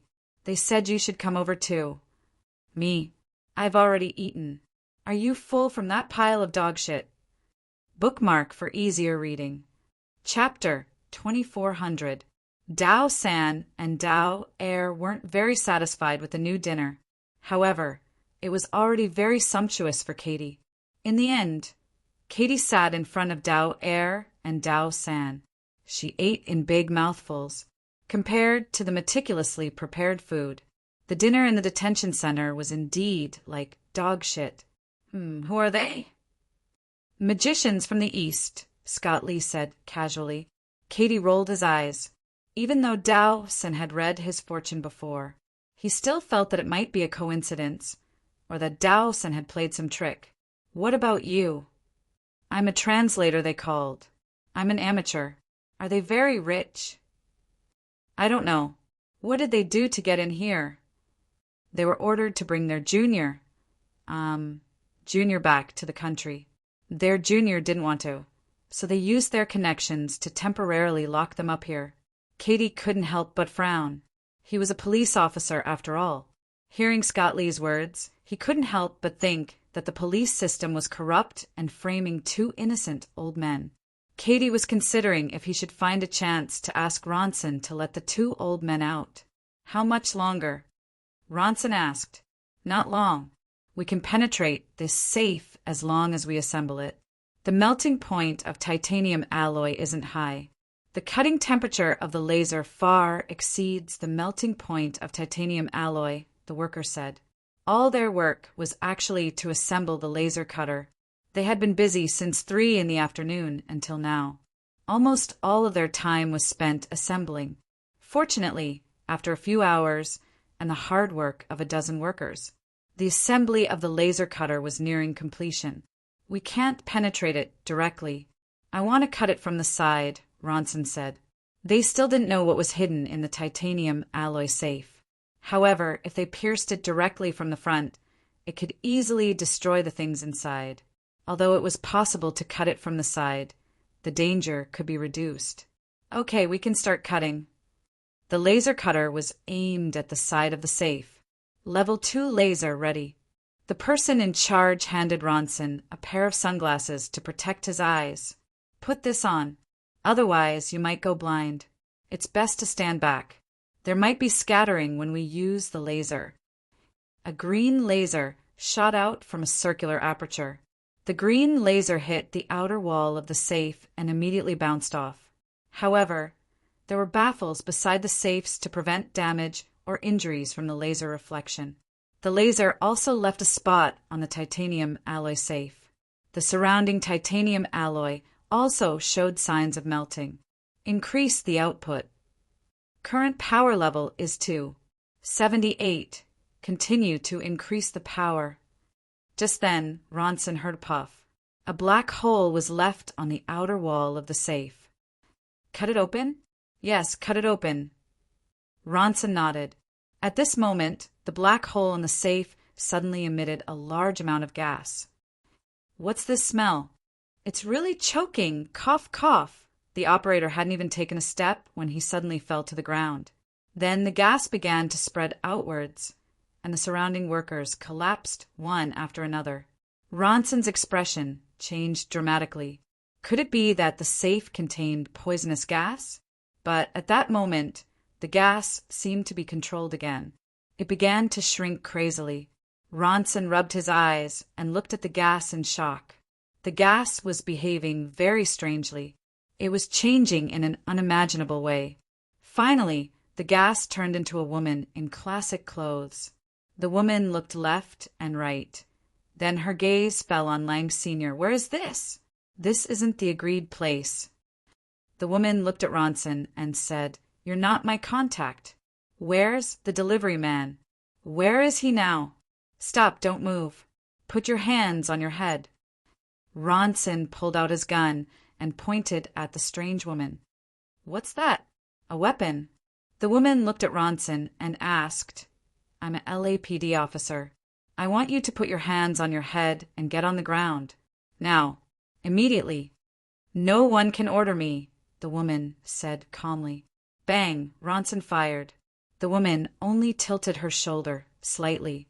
Her shoulder was pierced by a bullet, but it didn't bleed. The wound was also quickly healing. This thing means nothing to me. It doesn't have any magic support. Ronson had never seen anything like this. A woman who was completely unafraid of guns and bullets. Maybe she wasn't human at all. All right, mortal, I want to know where the delivery man is. Ronson's expression changed. The delivery man she mentioned was definitely Katie. But Ronson wouldn't betray Katie. This time, Ronson aimed the gun at the woman's head. Bang, bang, bang, 3 shots in a row. The woman's head tilted back slightly, but her body didn't fall. The woman slowly straightened herself and looked at Ronson. The woman's strange and terrifying reaction sent chills down Ronson's spine. At that moment, the woman raised one hand and grabbed something in the air. A red spear appeared in her hand, but the woman thought about it. Seems like I'm overreacting. Then the woman pulled back the red spear. Ronson's breathing became ragged. At first he didn't feel it, but the more he faced this woman, the more he felt a suffocating pressure. But if you continue to refuse my request, I will kill every human that appears in my sight. The woman looked at the unconscious people on the ground. Let's start with them. Ronson panicked. The unconscious people around him were all normal people. They weren't even police officers. And because of his own needs, he brought them here.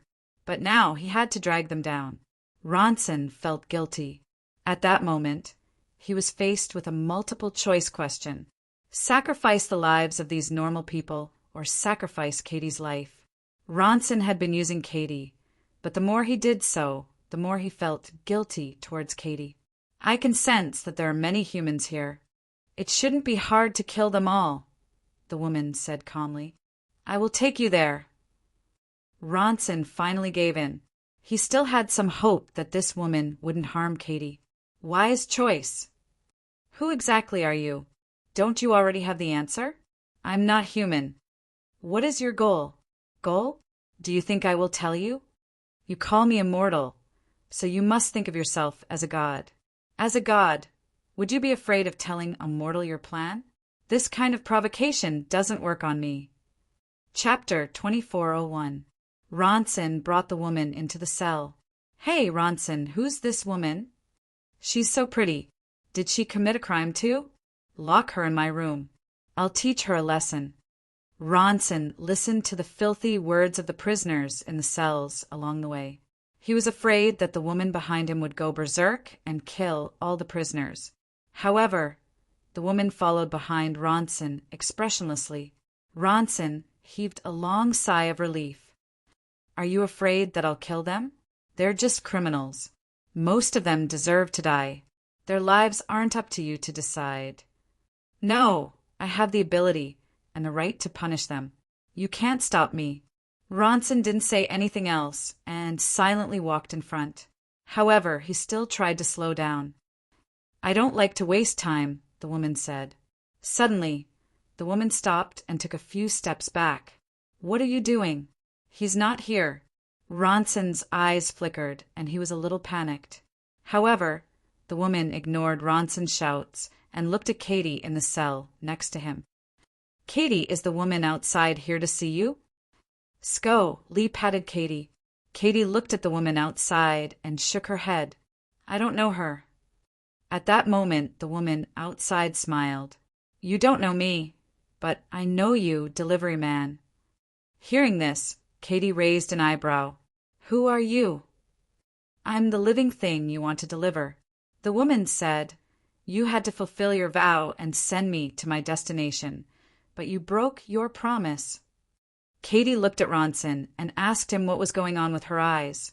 Ronson's expression was ugly, and he kept shaking his head. At that moment, a red spear appeared in the woman's hand. Oh no! Sko, Lee's expression changed, and he formed a hand seal. Huh! In an instant, the iron bars in front of them twisted and locked onto the woman. Both Katie and Ronson were shocked by Sko, Lee's move. The woman was instantly wrapped up by the iron bars. Ronson didn't care what was going on, and his face was filled with joy. He was worried that something would happen to Katie. He didn't expect such a mysterious expert to be with him. But before he could rejoice, a giggle came from beside him. The iron bars around the woman were being forced open by her. Close it. Scott Lee tried his best to control the fence. However, this woman was simply too strong. His control was completely incomparable to this woman's. Hiss! Finally, the woman tore off the iron bars covering her body. The red spear in the woman's hand suddenly slammed toward Scott Lee. Suddenly, a long sword blocked the woman's red spear. Huh! Both Katie and Langson looked surprised again. It was Dao Er who blocked the red spear with his sword. The woman's strength abruptly increased by a few notches. She lowered the long sword in her hand to dissipate the force. At the same time, she twisted the hilt of the sword in her hand, and the tip of the sword stabbed toward the woman at a tricky angle. The woman immediately took a few steps back. Dao Er also took a few steps back. What's going on with this woman? Dao Sen asked, I can't see through her life providence. That's because she's not human. Of course you can't tell, Dao Er said.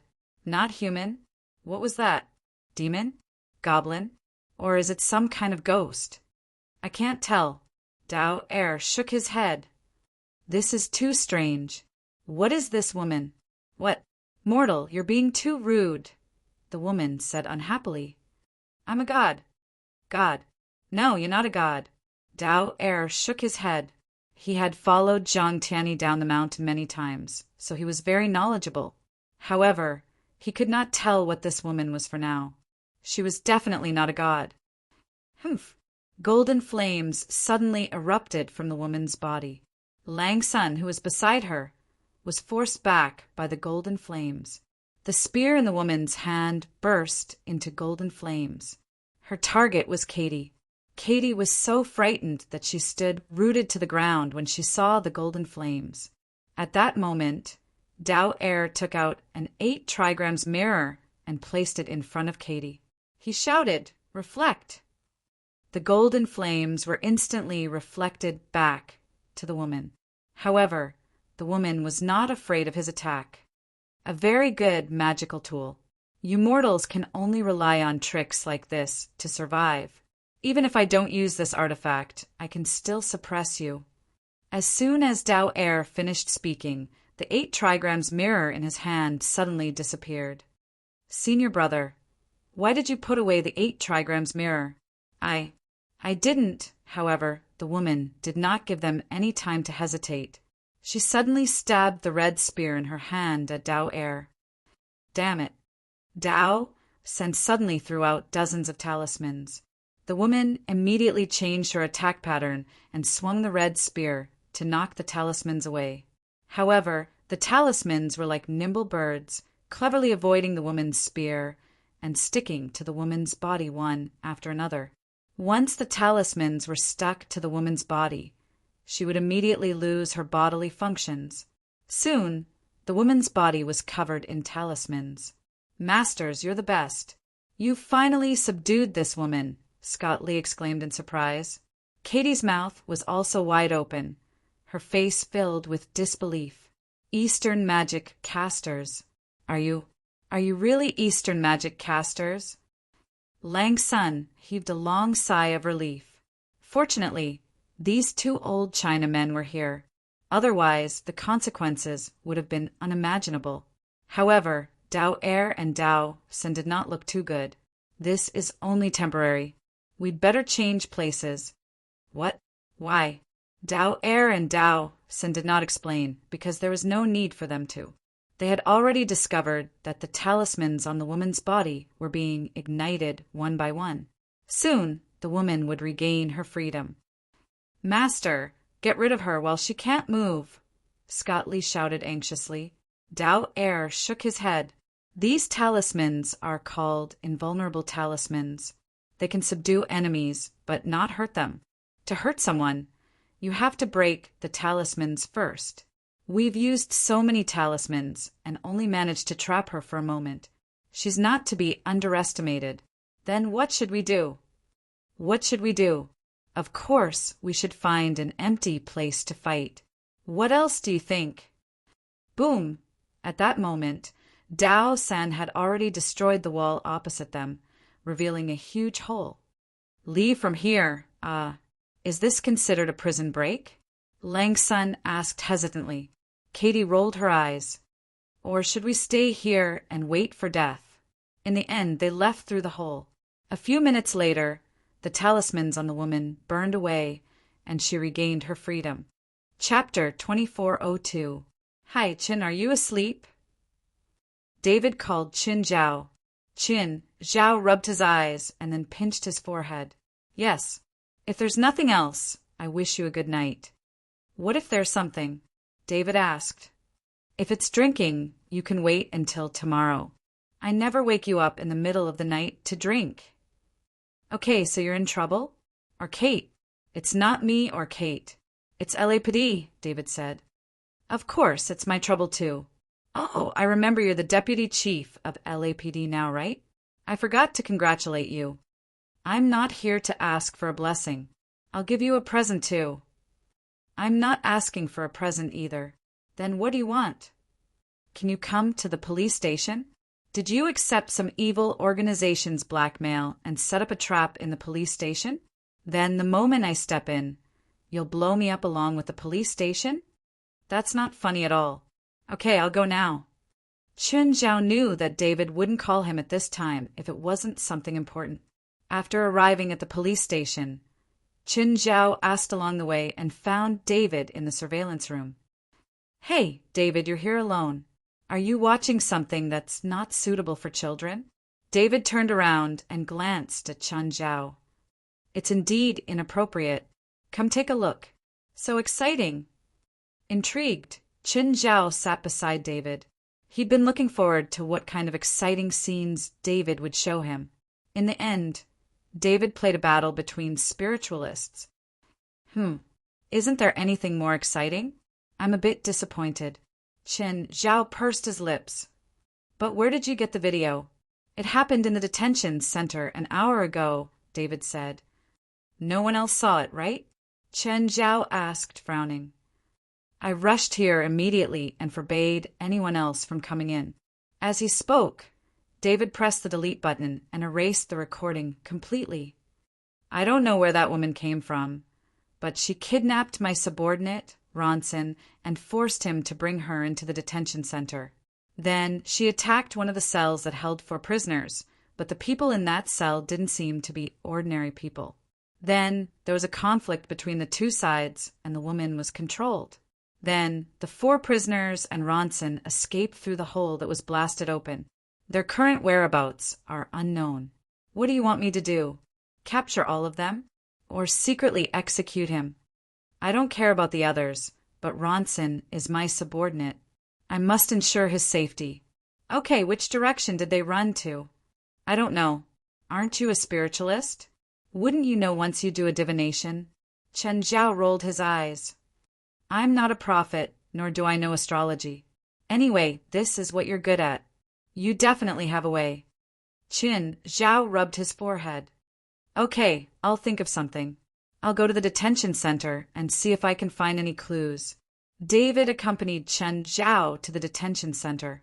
All the prisoners had already been transferred. It was empty now. Chun Zhao arrived at the scene. The iron bars of the cell were completely deformed and broken. One of the spiritualists should have the ability to control metal. Isn't he like Magneto in the movies? Similar ability, but definitely not as strong. Because the surveillance footage was from the 2 sides of the corridor, Chun Zhao didn't see the battle in the cell. Right now, there was still a trace of magic in the cell. Just then, Chun Zhao saw a corner of yellow paper on the ground. Chun Zhao picked up the yellow paper and studied it carefully. It should be the talisman paper that the Chinese Taoists used. Chinese Taoists? Dragon Tiger Mountain? Give me a file on the people locked here. Take it. Chuniba Lu Haixing. Chun Zhao looked at their files. They were both from Yingtan City, Jiangxi Province, Huaxia. Dragon Tiger Mountain's Celestial Masters sect was in Jiangxi. Were these 2 from Dragon Tiger Mountain's Celestial Masters sect? How is it? Any clues? Yes. Do you need my help? Are you going to be my burden? Are you serious? David stomped his feet in anger. Okay, I'll go out and take a look. I'll contact you if I find anything. Chun Zhao walked out of the hole. It led to the underground parking lot. Unfortunately, there weren't any surveillance cameras here. Chun Zhao picked up his phone and called Yanghua. Yanghua, do you know Chuniba and Lu Haixing? What? Chun Zhao, what did you do to my 2 seniors? If I tell you that they're in my hands now, what will you do? What do you want? Yanghua asked angrily. Okay, I'm just kidding, but something really happened to your 2 seniors, Chun Zhao said. Not long ago, someone attacked LAPD. I have a friend who works there, so I was called over to help. But now your 2 seniors are missing. Are you serious? You're not kidding? Okay, I'm kidding. Bye. As soon as Chun Zhao hung up, Yanghua called back immediately. Chun Zhao, say it clearly. You don't believe me, right? What else do you want me to say? You're saying that my 2 senior brothers are missing? Do you have a way to find them? Where are you now? LAPD's underground parking lot. I'm coming now. Yang Guo was very worried now. He called Dao 2 and Dao 3, but no one answered. He believed most of it. Moreover, he was the one who sent them to the police station. If something happened to them, he would feel guilty for the rest of his life. Yang Guo hurried to the LAPD's underground parking lot. Chun Zhao was indeed here. Chun Zhao, what's going on? That's it. I told you everything I know on the phone. Our Dragon Tiger Mountain Celestial Masters sect has a special sensing spell. We can determine each other's location. Then what are you waiting for? Hurry and sense where your two seniors are, or which direction they're in. They're purposely hiding their location. I can't sense them. So you don't have any ideas? Not completely, but it's best to have something they've used before. That way, I can use the Reliance spell to find them. Will this work? Chun Zhao took out the corner of the small yellow talisman. Yes, there's Dao 3's aura on it. It's a bit weak, but it can still be used. Then use this to find them. Let's begin. 9 Heavens, Divine Emperor. Chapter 2403. Dao Air, Dao San, Lang Sun, Katie, and Scott Lee were squeezed into a small car. Where are we going? Everyone looked at Dao Air and Dao San. We've only been in Los Angeles for less than 24 hours, and you're asking me where to go? Dao Air said angrily, find an empty place with no one around. At this moment, Kathy, who was driving, saw the pursuers behind her. The woman was flying behind them, and she was getting closer and closer to them. Katie stepped on the accelerator and sped on the road at full speed. But no matter how hard he tried, he couldn't shake that woman off. That woman is catching up. Taishan Lao Jun, this is an urgent order. As fast as lightning. Dao San quickly made a hand seal and stuck the talisman on the steering wheel. Woo! Suddenly, the car they were in let out a sound like a sports car. The entire car reached a speed of 300 kilometers per hour in an instant. I remember turning right into the coastal road. There's a coastline there. Go there, Scott Lee said. Kathy immediately turned the steering wheel, but the woman was still in hot pursuit. That woman's strength is really strong, and her speed is also very fast. This won't be easy, Dao Air said. He was a little apprehensive. The strength that woman had displayed was not to be underestimated. Not long after, a vast coastline appeared in front of everyone. What a beautiful coast! Fighting on such a beautiful beach is not a bad choice. Let's go down from here. Kati didn't even step on the brakes. Instead, she drove the car straight onto the steep slope outside the highway. Finally, it crashed heavily into the sand. Everyone fell out of the car. Dao San and Dao Air were still fine. Although they were not at ease, they were not in a sorry state either.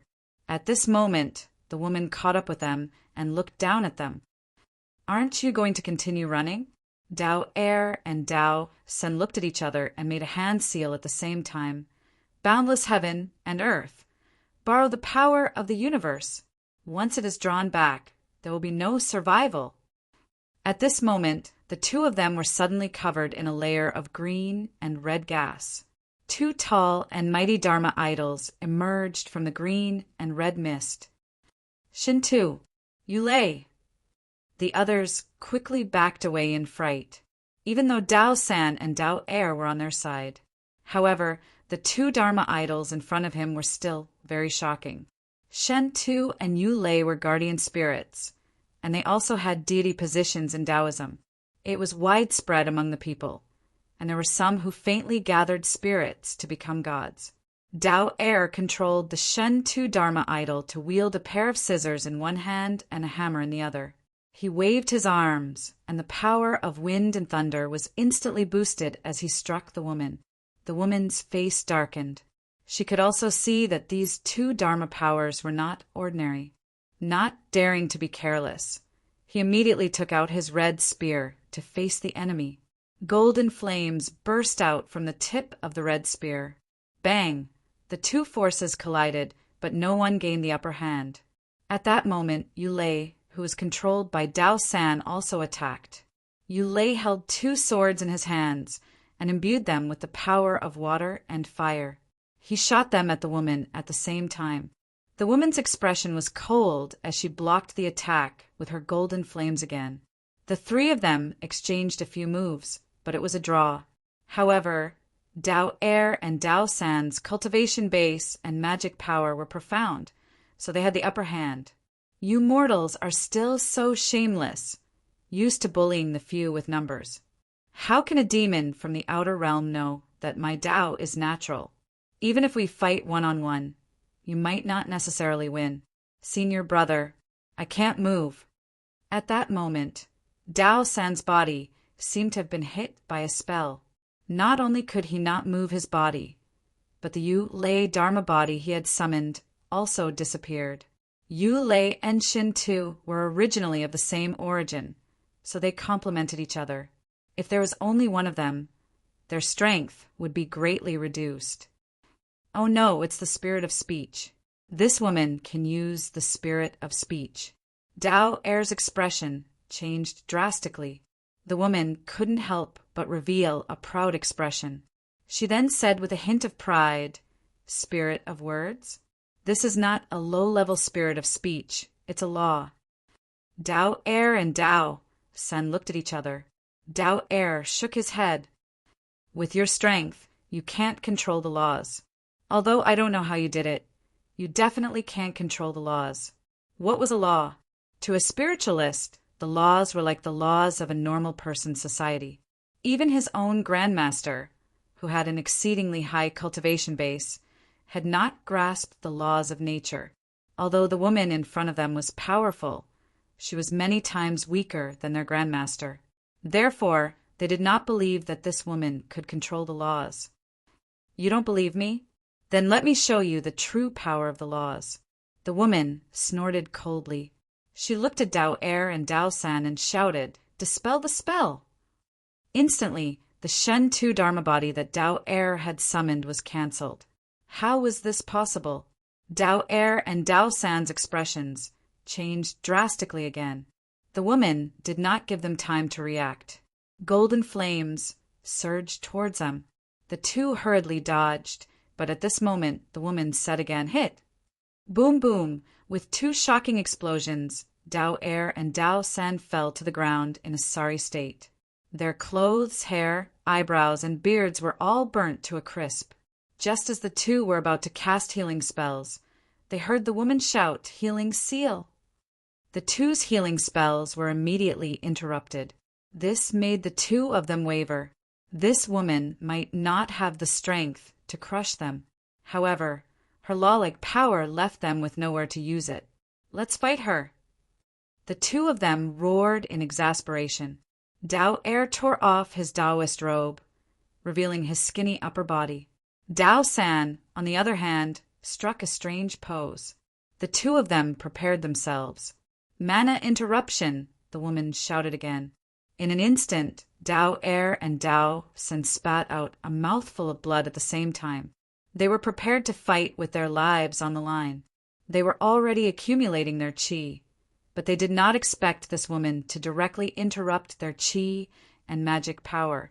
Unable to continue, they immediately suffered from the backlash.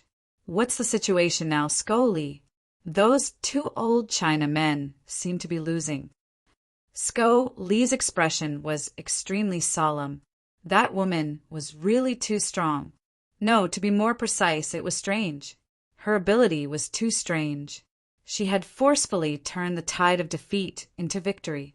As for Dao Air and Dao San, although their cultivation and magic power were powerful, however, it was useless against that woman.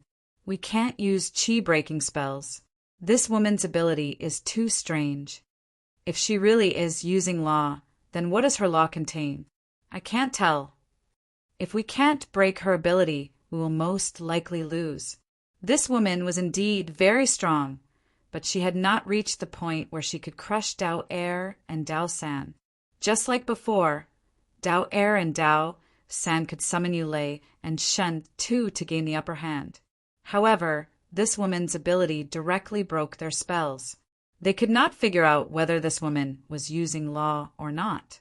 Of course, even if it was, they would not be able to tell, because they had never seen an opponent who used law. Therefore, they cannot tell. Chapter 2404. Senior brother, what do we do now?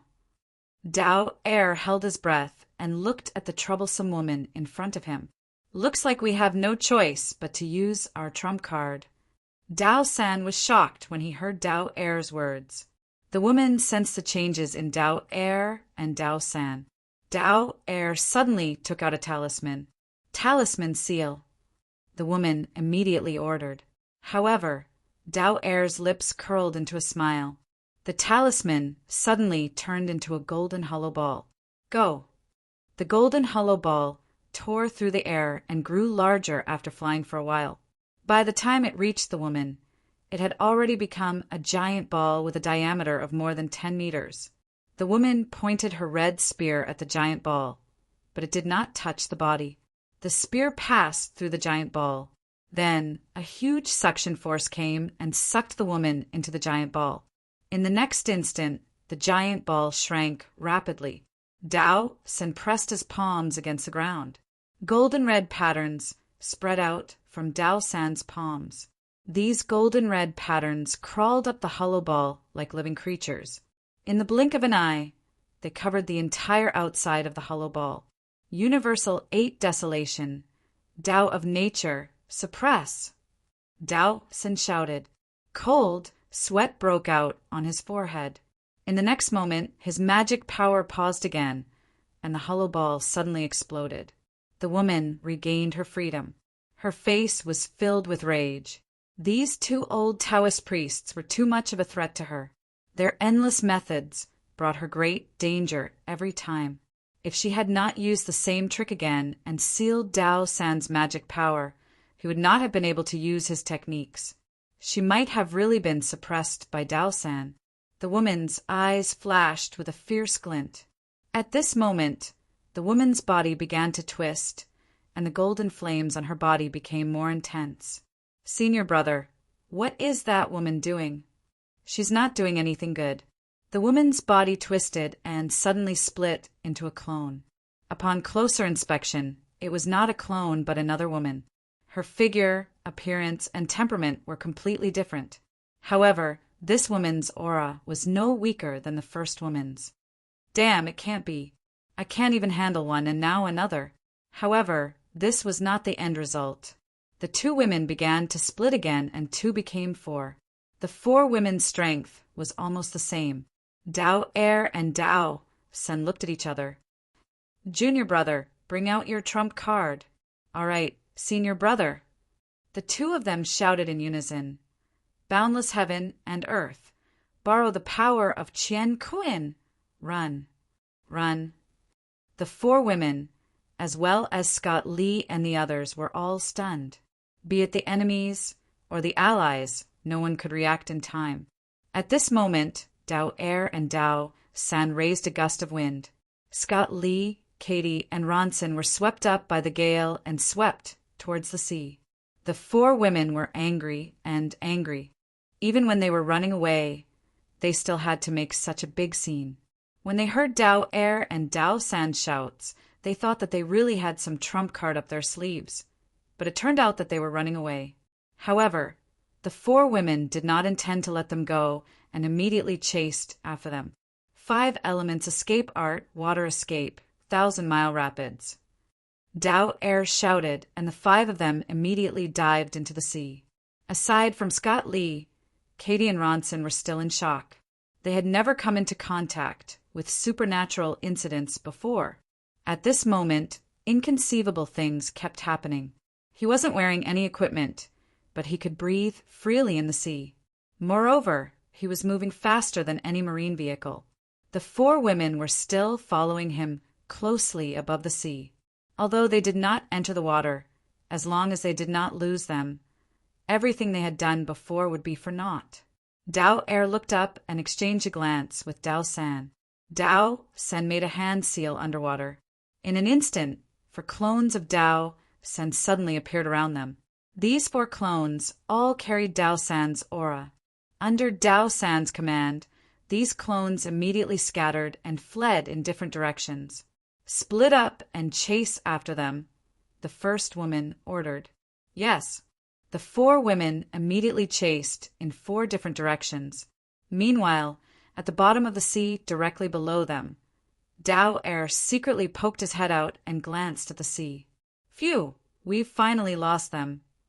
What kind of tricks does this woman have? She's too difficult to deal with. Her methods are strange and unpredictable.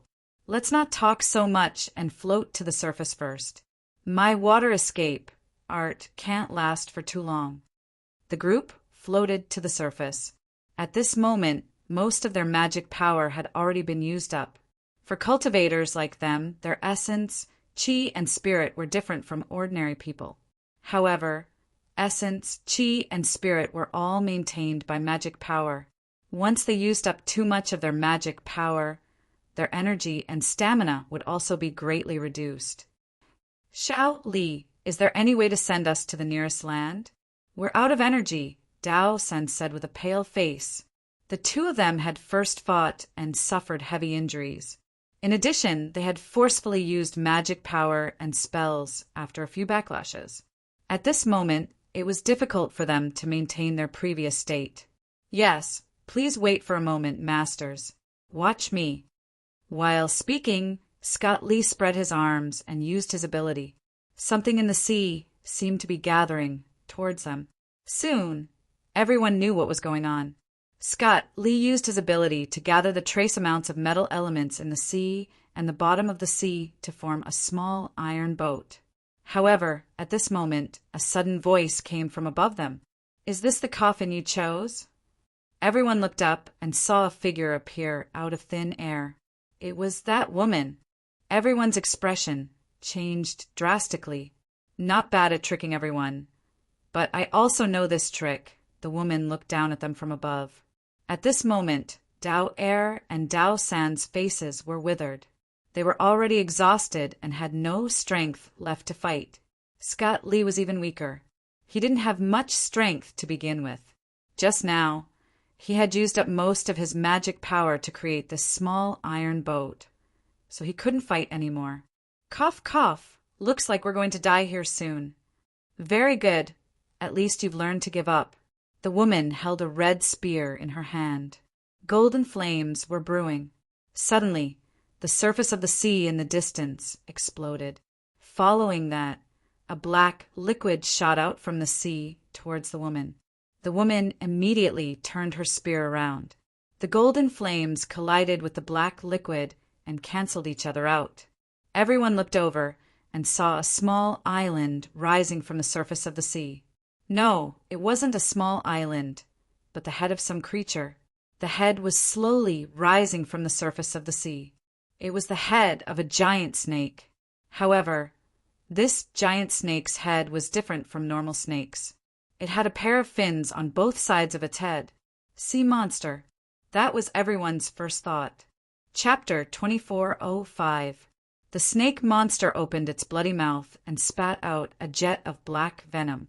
The woman immediately retaliated.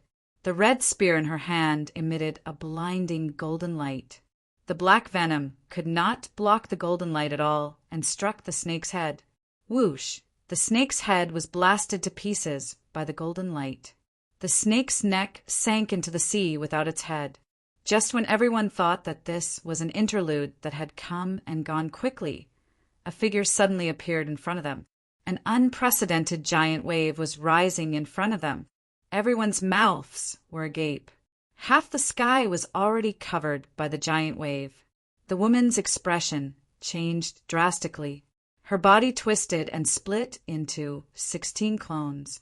Each of the 16 women held a red spear and pointed it at the giant wave that was as tall as a skyscraper. 16 beams of red light shot into the center of the giant wave and exploded into 16 balls of fire. At the same time, the wave's momentum was stopped. The towering wave instantly collapsed like a skyscraper. But at that moment, a terrifying giant mouth opened up from the sea without any warning and bit at the 16 women from below. Oh no! Not all of the 16 women reacted in time. They were not real clones. Each of them had their own consciousness. Therefore, it was impossible for them to discover the attack from below at the same time. The giant mouth swallowed 8 women who could not dodge in time. Everyone watched as a terrifying beast rushed out of the sea and swallowed half of the enemies.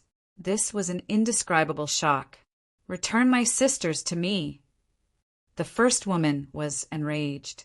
In an instant, 10, 20, 100, 1,000 women appeared in the sky.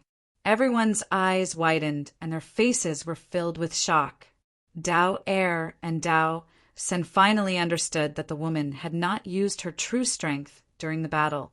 No, perhaps the first woman's strength was just that. But she could create clones, or rather, summon more companions who are equally powerful. I understand now. I finally understand. She's not using laws. She's using the spirit of speech, Dao Er exclaimed. Spirit of speech? How can the spirit of speech affect us directly? Perhaps one person's spirit of speech can't do it, but what about 100, 1,000? Dao Sen looked thoughtfully at the golden flames that filled the sky. At this moment, those women were like golden flowers blooming in the night sky. All the women were attacking the surface of the sea in a frenzy. Beams of golden light pierced through the seawater and attacked the 2 giant beasts that were swimming in the sea. "Little Nine, run! That woman has gone mad." Amon and Little Nine were frantically dodging the attacks from above. However, the 2 of them were huge, so it was inevitable that they would take a few hits. Although those few blows wouldn't be able to kill them. However, they might not be able to hide forever. Therefore, they had already begun to beat the drums of retreat. "Show yourself! Show yourself! Show yourself!" All the women were shouting in unison. In an instant, the surface of the sea was torn apart. Before Amon and Little Nine could escape, they were directly exposed in front of these enraged women. "Me, I swear in the name of the Valkyrie, you must die." The first woman coldly stared at Amon and Little Nine. Little Nine was still all right. Although it had 9 heads, it still had the body of a snake. But Amon was different. He was in the form of a whale. At this moment, he was flopping on the sea mud, unable to move at all. Valkyrie? The Valkyrie in Norse mythology? Scott Lee exclaimed in surprise. They are Valkyrie. In Norse mythology, the legend of Valkyrie had always existed as the maids of Odin. Of course, the purpose of their existence was not to serve Odin tea and water. They had a high status in Norse mythology. They selected loyal and brave warriors for Odin. And after those loyal and brave warriors died, they guided the unyielding souls into the Valhalla and became immortal spirits. These women are Valkyrie. Dodo 2 and Dodo 3, of course, knew about the Valkyrie in mythology, but they didn't expect that they really existed in reality, and the woman from before called herself a god. Now that they thought about it, if they thought about it carefully, they were indeed gods. Kateri's expression was completely frozen. The goods she was transporting were Valkyrie? Unclean creatures. Your final verdict is destruction. You have no right to judge my pet. A sudden voice came. Everyone looked over and saw a man walking over on the sea. As the man walked over, the sea that had been torn apart by the Valkyrie closed up again. The man clearly wasn't an ordinary person, but they felt that it was useless for anyone to come now. They were also impressed. Didn't he know the current situation? He actually dared to get involved in this mess. They're your pets? Obviously. Qin Zhao shrugged. Then you deserve to die too. The Valkyrie looked at him coldly. Qin Zhao scratched his ear. Be more direct and do something. You can't kill me with just words. The Valkyrie's red spear suddenly shot a golden flame at Qin Zhao. Qin Zhao lifted his finger. A pillar of water rose from the sea and charged toward the golden flame. Boom! The golden flame and seawater canceled each other out, creating a beautiful flower of water and fire. The golden flame was more intense and ferocious, but the seawater was endless. "Looks like you chose the wrong battlefield," Qin Zhao said proudly. "This is my territory." "Really?" The Valkyrie sneered and waved her hand lightly. Instantly, all the Valkyries in the sky pointed their weapons at Qin Zhao at the same time. Countless golden beams shot toward Qin Zhao. Dao 2 and Dao 3's expressions changed. "He's dead. That guy is dead for sure." To them, even their grandmaster would have to run away with his tail between his legs, let alone Qin Zhao. Qin Zhao spread his arms and spread them upward. Countless water pillars rose from the sea and shot toward the golden beam. Everyone was dumbfounded. "Beautiful," Katie murmured to herself. That miraculous scene made everyone's eyeballs almost pop out of their sockets. However, on the other hand, the Valkyries were infuriated. Qin Zhao's calmness was even more intolerable. "Do you think this is your main battlefield? Isn't it obvious?" Qin Zhao said proudly. "Then let's change the battlefield," the Valkyrie said coldly. In an instant, everyone felt their vision blur, and then they appeared in a huge desert. Little Nine and Amon also landed on the sand. Chapter 2406. At first, they could still struggle in the mud, but now they couldn't. Especially Amon, he was in a miserable state. The Valkyrie looked down at Qin Zhao. "How's the new battlefield I prepared for you?" Everyone else's faces turned extremely ugly. They could all tell that Qin Zhao could fight against the Valkyrie with his geographical advantage on the sea. But now, the Valkyrie had completely taken away Qin Zhao's geographical advantage through her words. She turned the sea battlefield into another extreme, a desert with absolutely no water. The same thought popped up in everyone's mind. It's over. However, no one saw that darkness was spreading under the gravel under Qin Zhao's feet. This was mainly because it was nighttime. Everyone thought that Qin Zhao's ability was to control water. "Can you die in peace now?" "Not enough, not enough." Qin Zhao shook his head. "If you want me to die, you better be prepared for enough casualties." "Nonsense. You won't have the chance to hurt one of my sisters." Whoosh! Suddenly, a stream of black liquid shot out from the sand. The black liquid turned into an extremely sharp blade and pierced through a Valkyrie's body. The Valkyrie spat out a mouthful of blood in pain and immediately tried to disintegrate her body. But the next moment, the dark lava turned into a cover and enveloped the Valkyrie. In the end, it shrank back into the sand. But soon, a ball of golden light exploded from the ground. The Valkyrie escaped from the sand. She looked extremely pathetic as she vomited out the dark lava. "Looks like the old trick won't work." Qin Zhao pursed his lips. Qin Zhao's dark lava could devour dark creatures of similar elements. The dark lava had also developed to an unimaginable level through this method, but it couldn't devour enemies of other elements. For example, the Valkyrie's golden flames weren't holy light, but they were still holy and inviolable. The dark lava's element was the complete opposite of theirs. It couldn't be compatible with their power, nor could it devour them. "You've been forced to fall." The leading Valkyrie was even more furious. "Let the Heavenly Father's flames purify your body and soul." Countless golden beams exploded at the same time, shooting at Qin Zhao. The flames made Qin Zhao feel pain and unbearable. Dark lava immediately covered Qin Zhao's body, blocking the golden beam. But Qin Zhao retaliated at the same time. The dark magma continued to shoot into the sky. Both sides continued to bombard each other. "Raise the altitude." The leading Valkyrie saw that the situation was bad. Although Qin Zhao was alone, he was too thick-skinned. 1,000 of their companions attacked at the same time, but they couldn't deal any fatal damage to him. On the other hand, Qin Zhao was constantly injuring and even killing their sisters.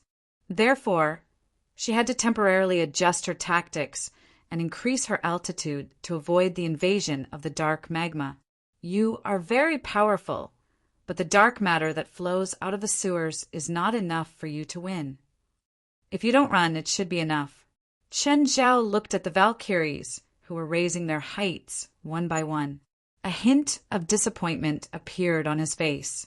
Indeed, the dark magma could not shoot to such a high altitude. Furthermore, you're flying so high up, so it's hard for you to deal any more damage to me. Where does this dark matter originate from? What's it called? Dark magma. I named it. Oh no, don't tell them where your power comes from. Dao? Sen wanted to stop her, but it was too late. The Valkyrie smiled proudly. Forbidden dark magma. In an instant, the dark magma completely shrank. Qin Zhao was stunned. He wanted to activate the dark magma again, but he realized that he could not control it at all. Stupid human, you're finally going to pay the price for your stupidity. Fine, Qin Zhao sighed. So the legendary Valkyrie is also a despicable and treacherous coward. As long as we can defeat evil, any method is allowed. I admit that I'm evil, but speaking of victory, I'm still standing here, perfectly fine. What right do you have to think that you've won? You've lost the advantage of the battlefield, and now you've lost your weapon. Do you think you can still win? Qin Zhao slowly raised a hand. At the same time, the gravel in front of him slowly gathered into a giant palm. The giant palm was filled with vast power. It was enormous and shocking. Kateri and Ronson were both ordinary people. Although they had experienced a series of encounters before, they were still ordinary people. They had experienced a series of things before, but when they saw the giant palm made of gravel, they were still shocked. To them, this was completely godlike power. Scott Lee was about the same. His level was not high either. His position in the psionic team was also at the bottom.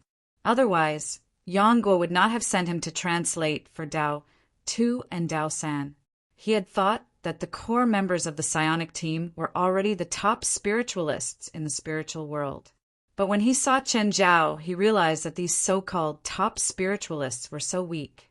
They were completely different concepts. Force. Dao Tu and Dao Sen were shocked. They could also use force skillfully, but they could not do something as shocking as Chen Zhao.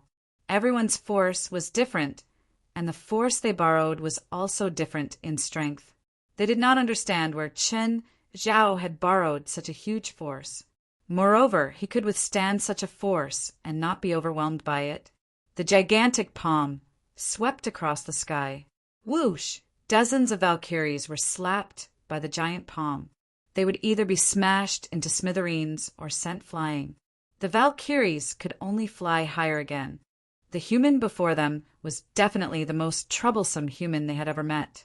It was unbelievably strong and unreasonable power. They had to use the spirit of speech again. Don't use gravel. In the blink of an eye, the gigantic palm collapsed and dispersed. Qin Zhao had expected this.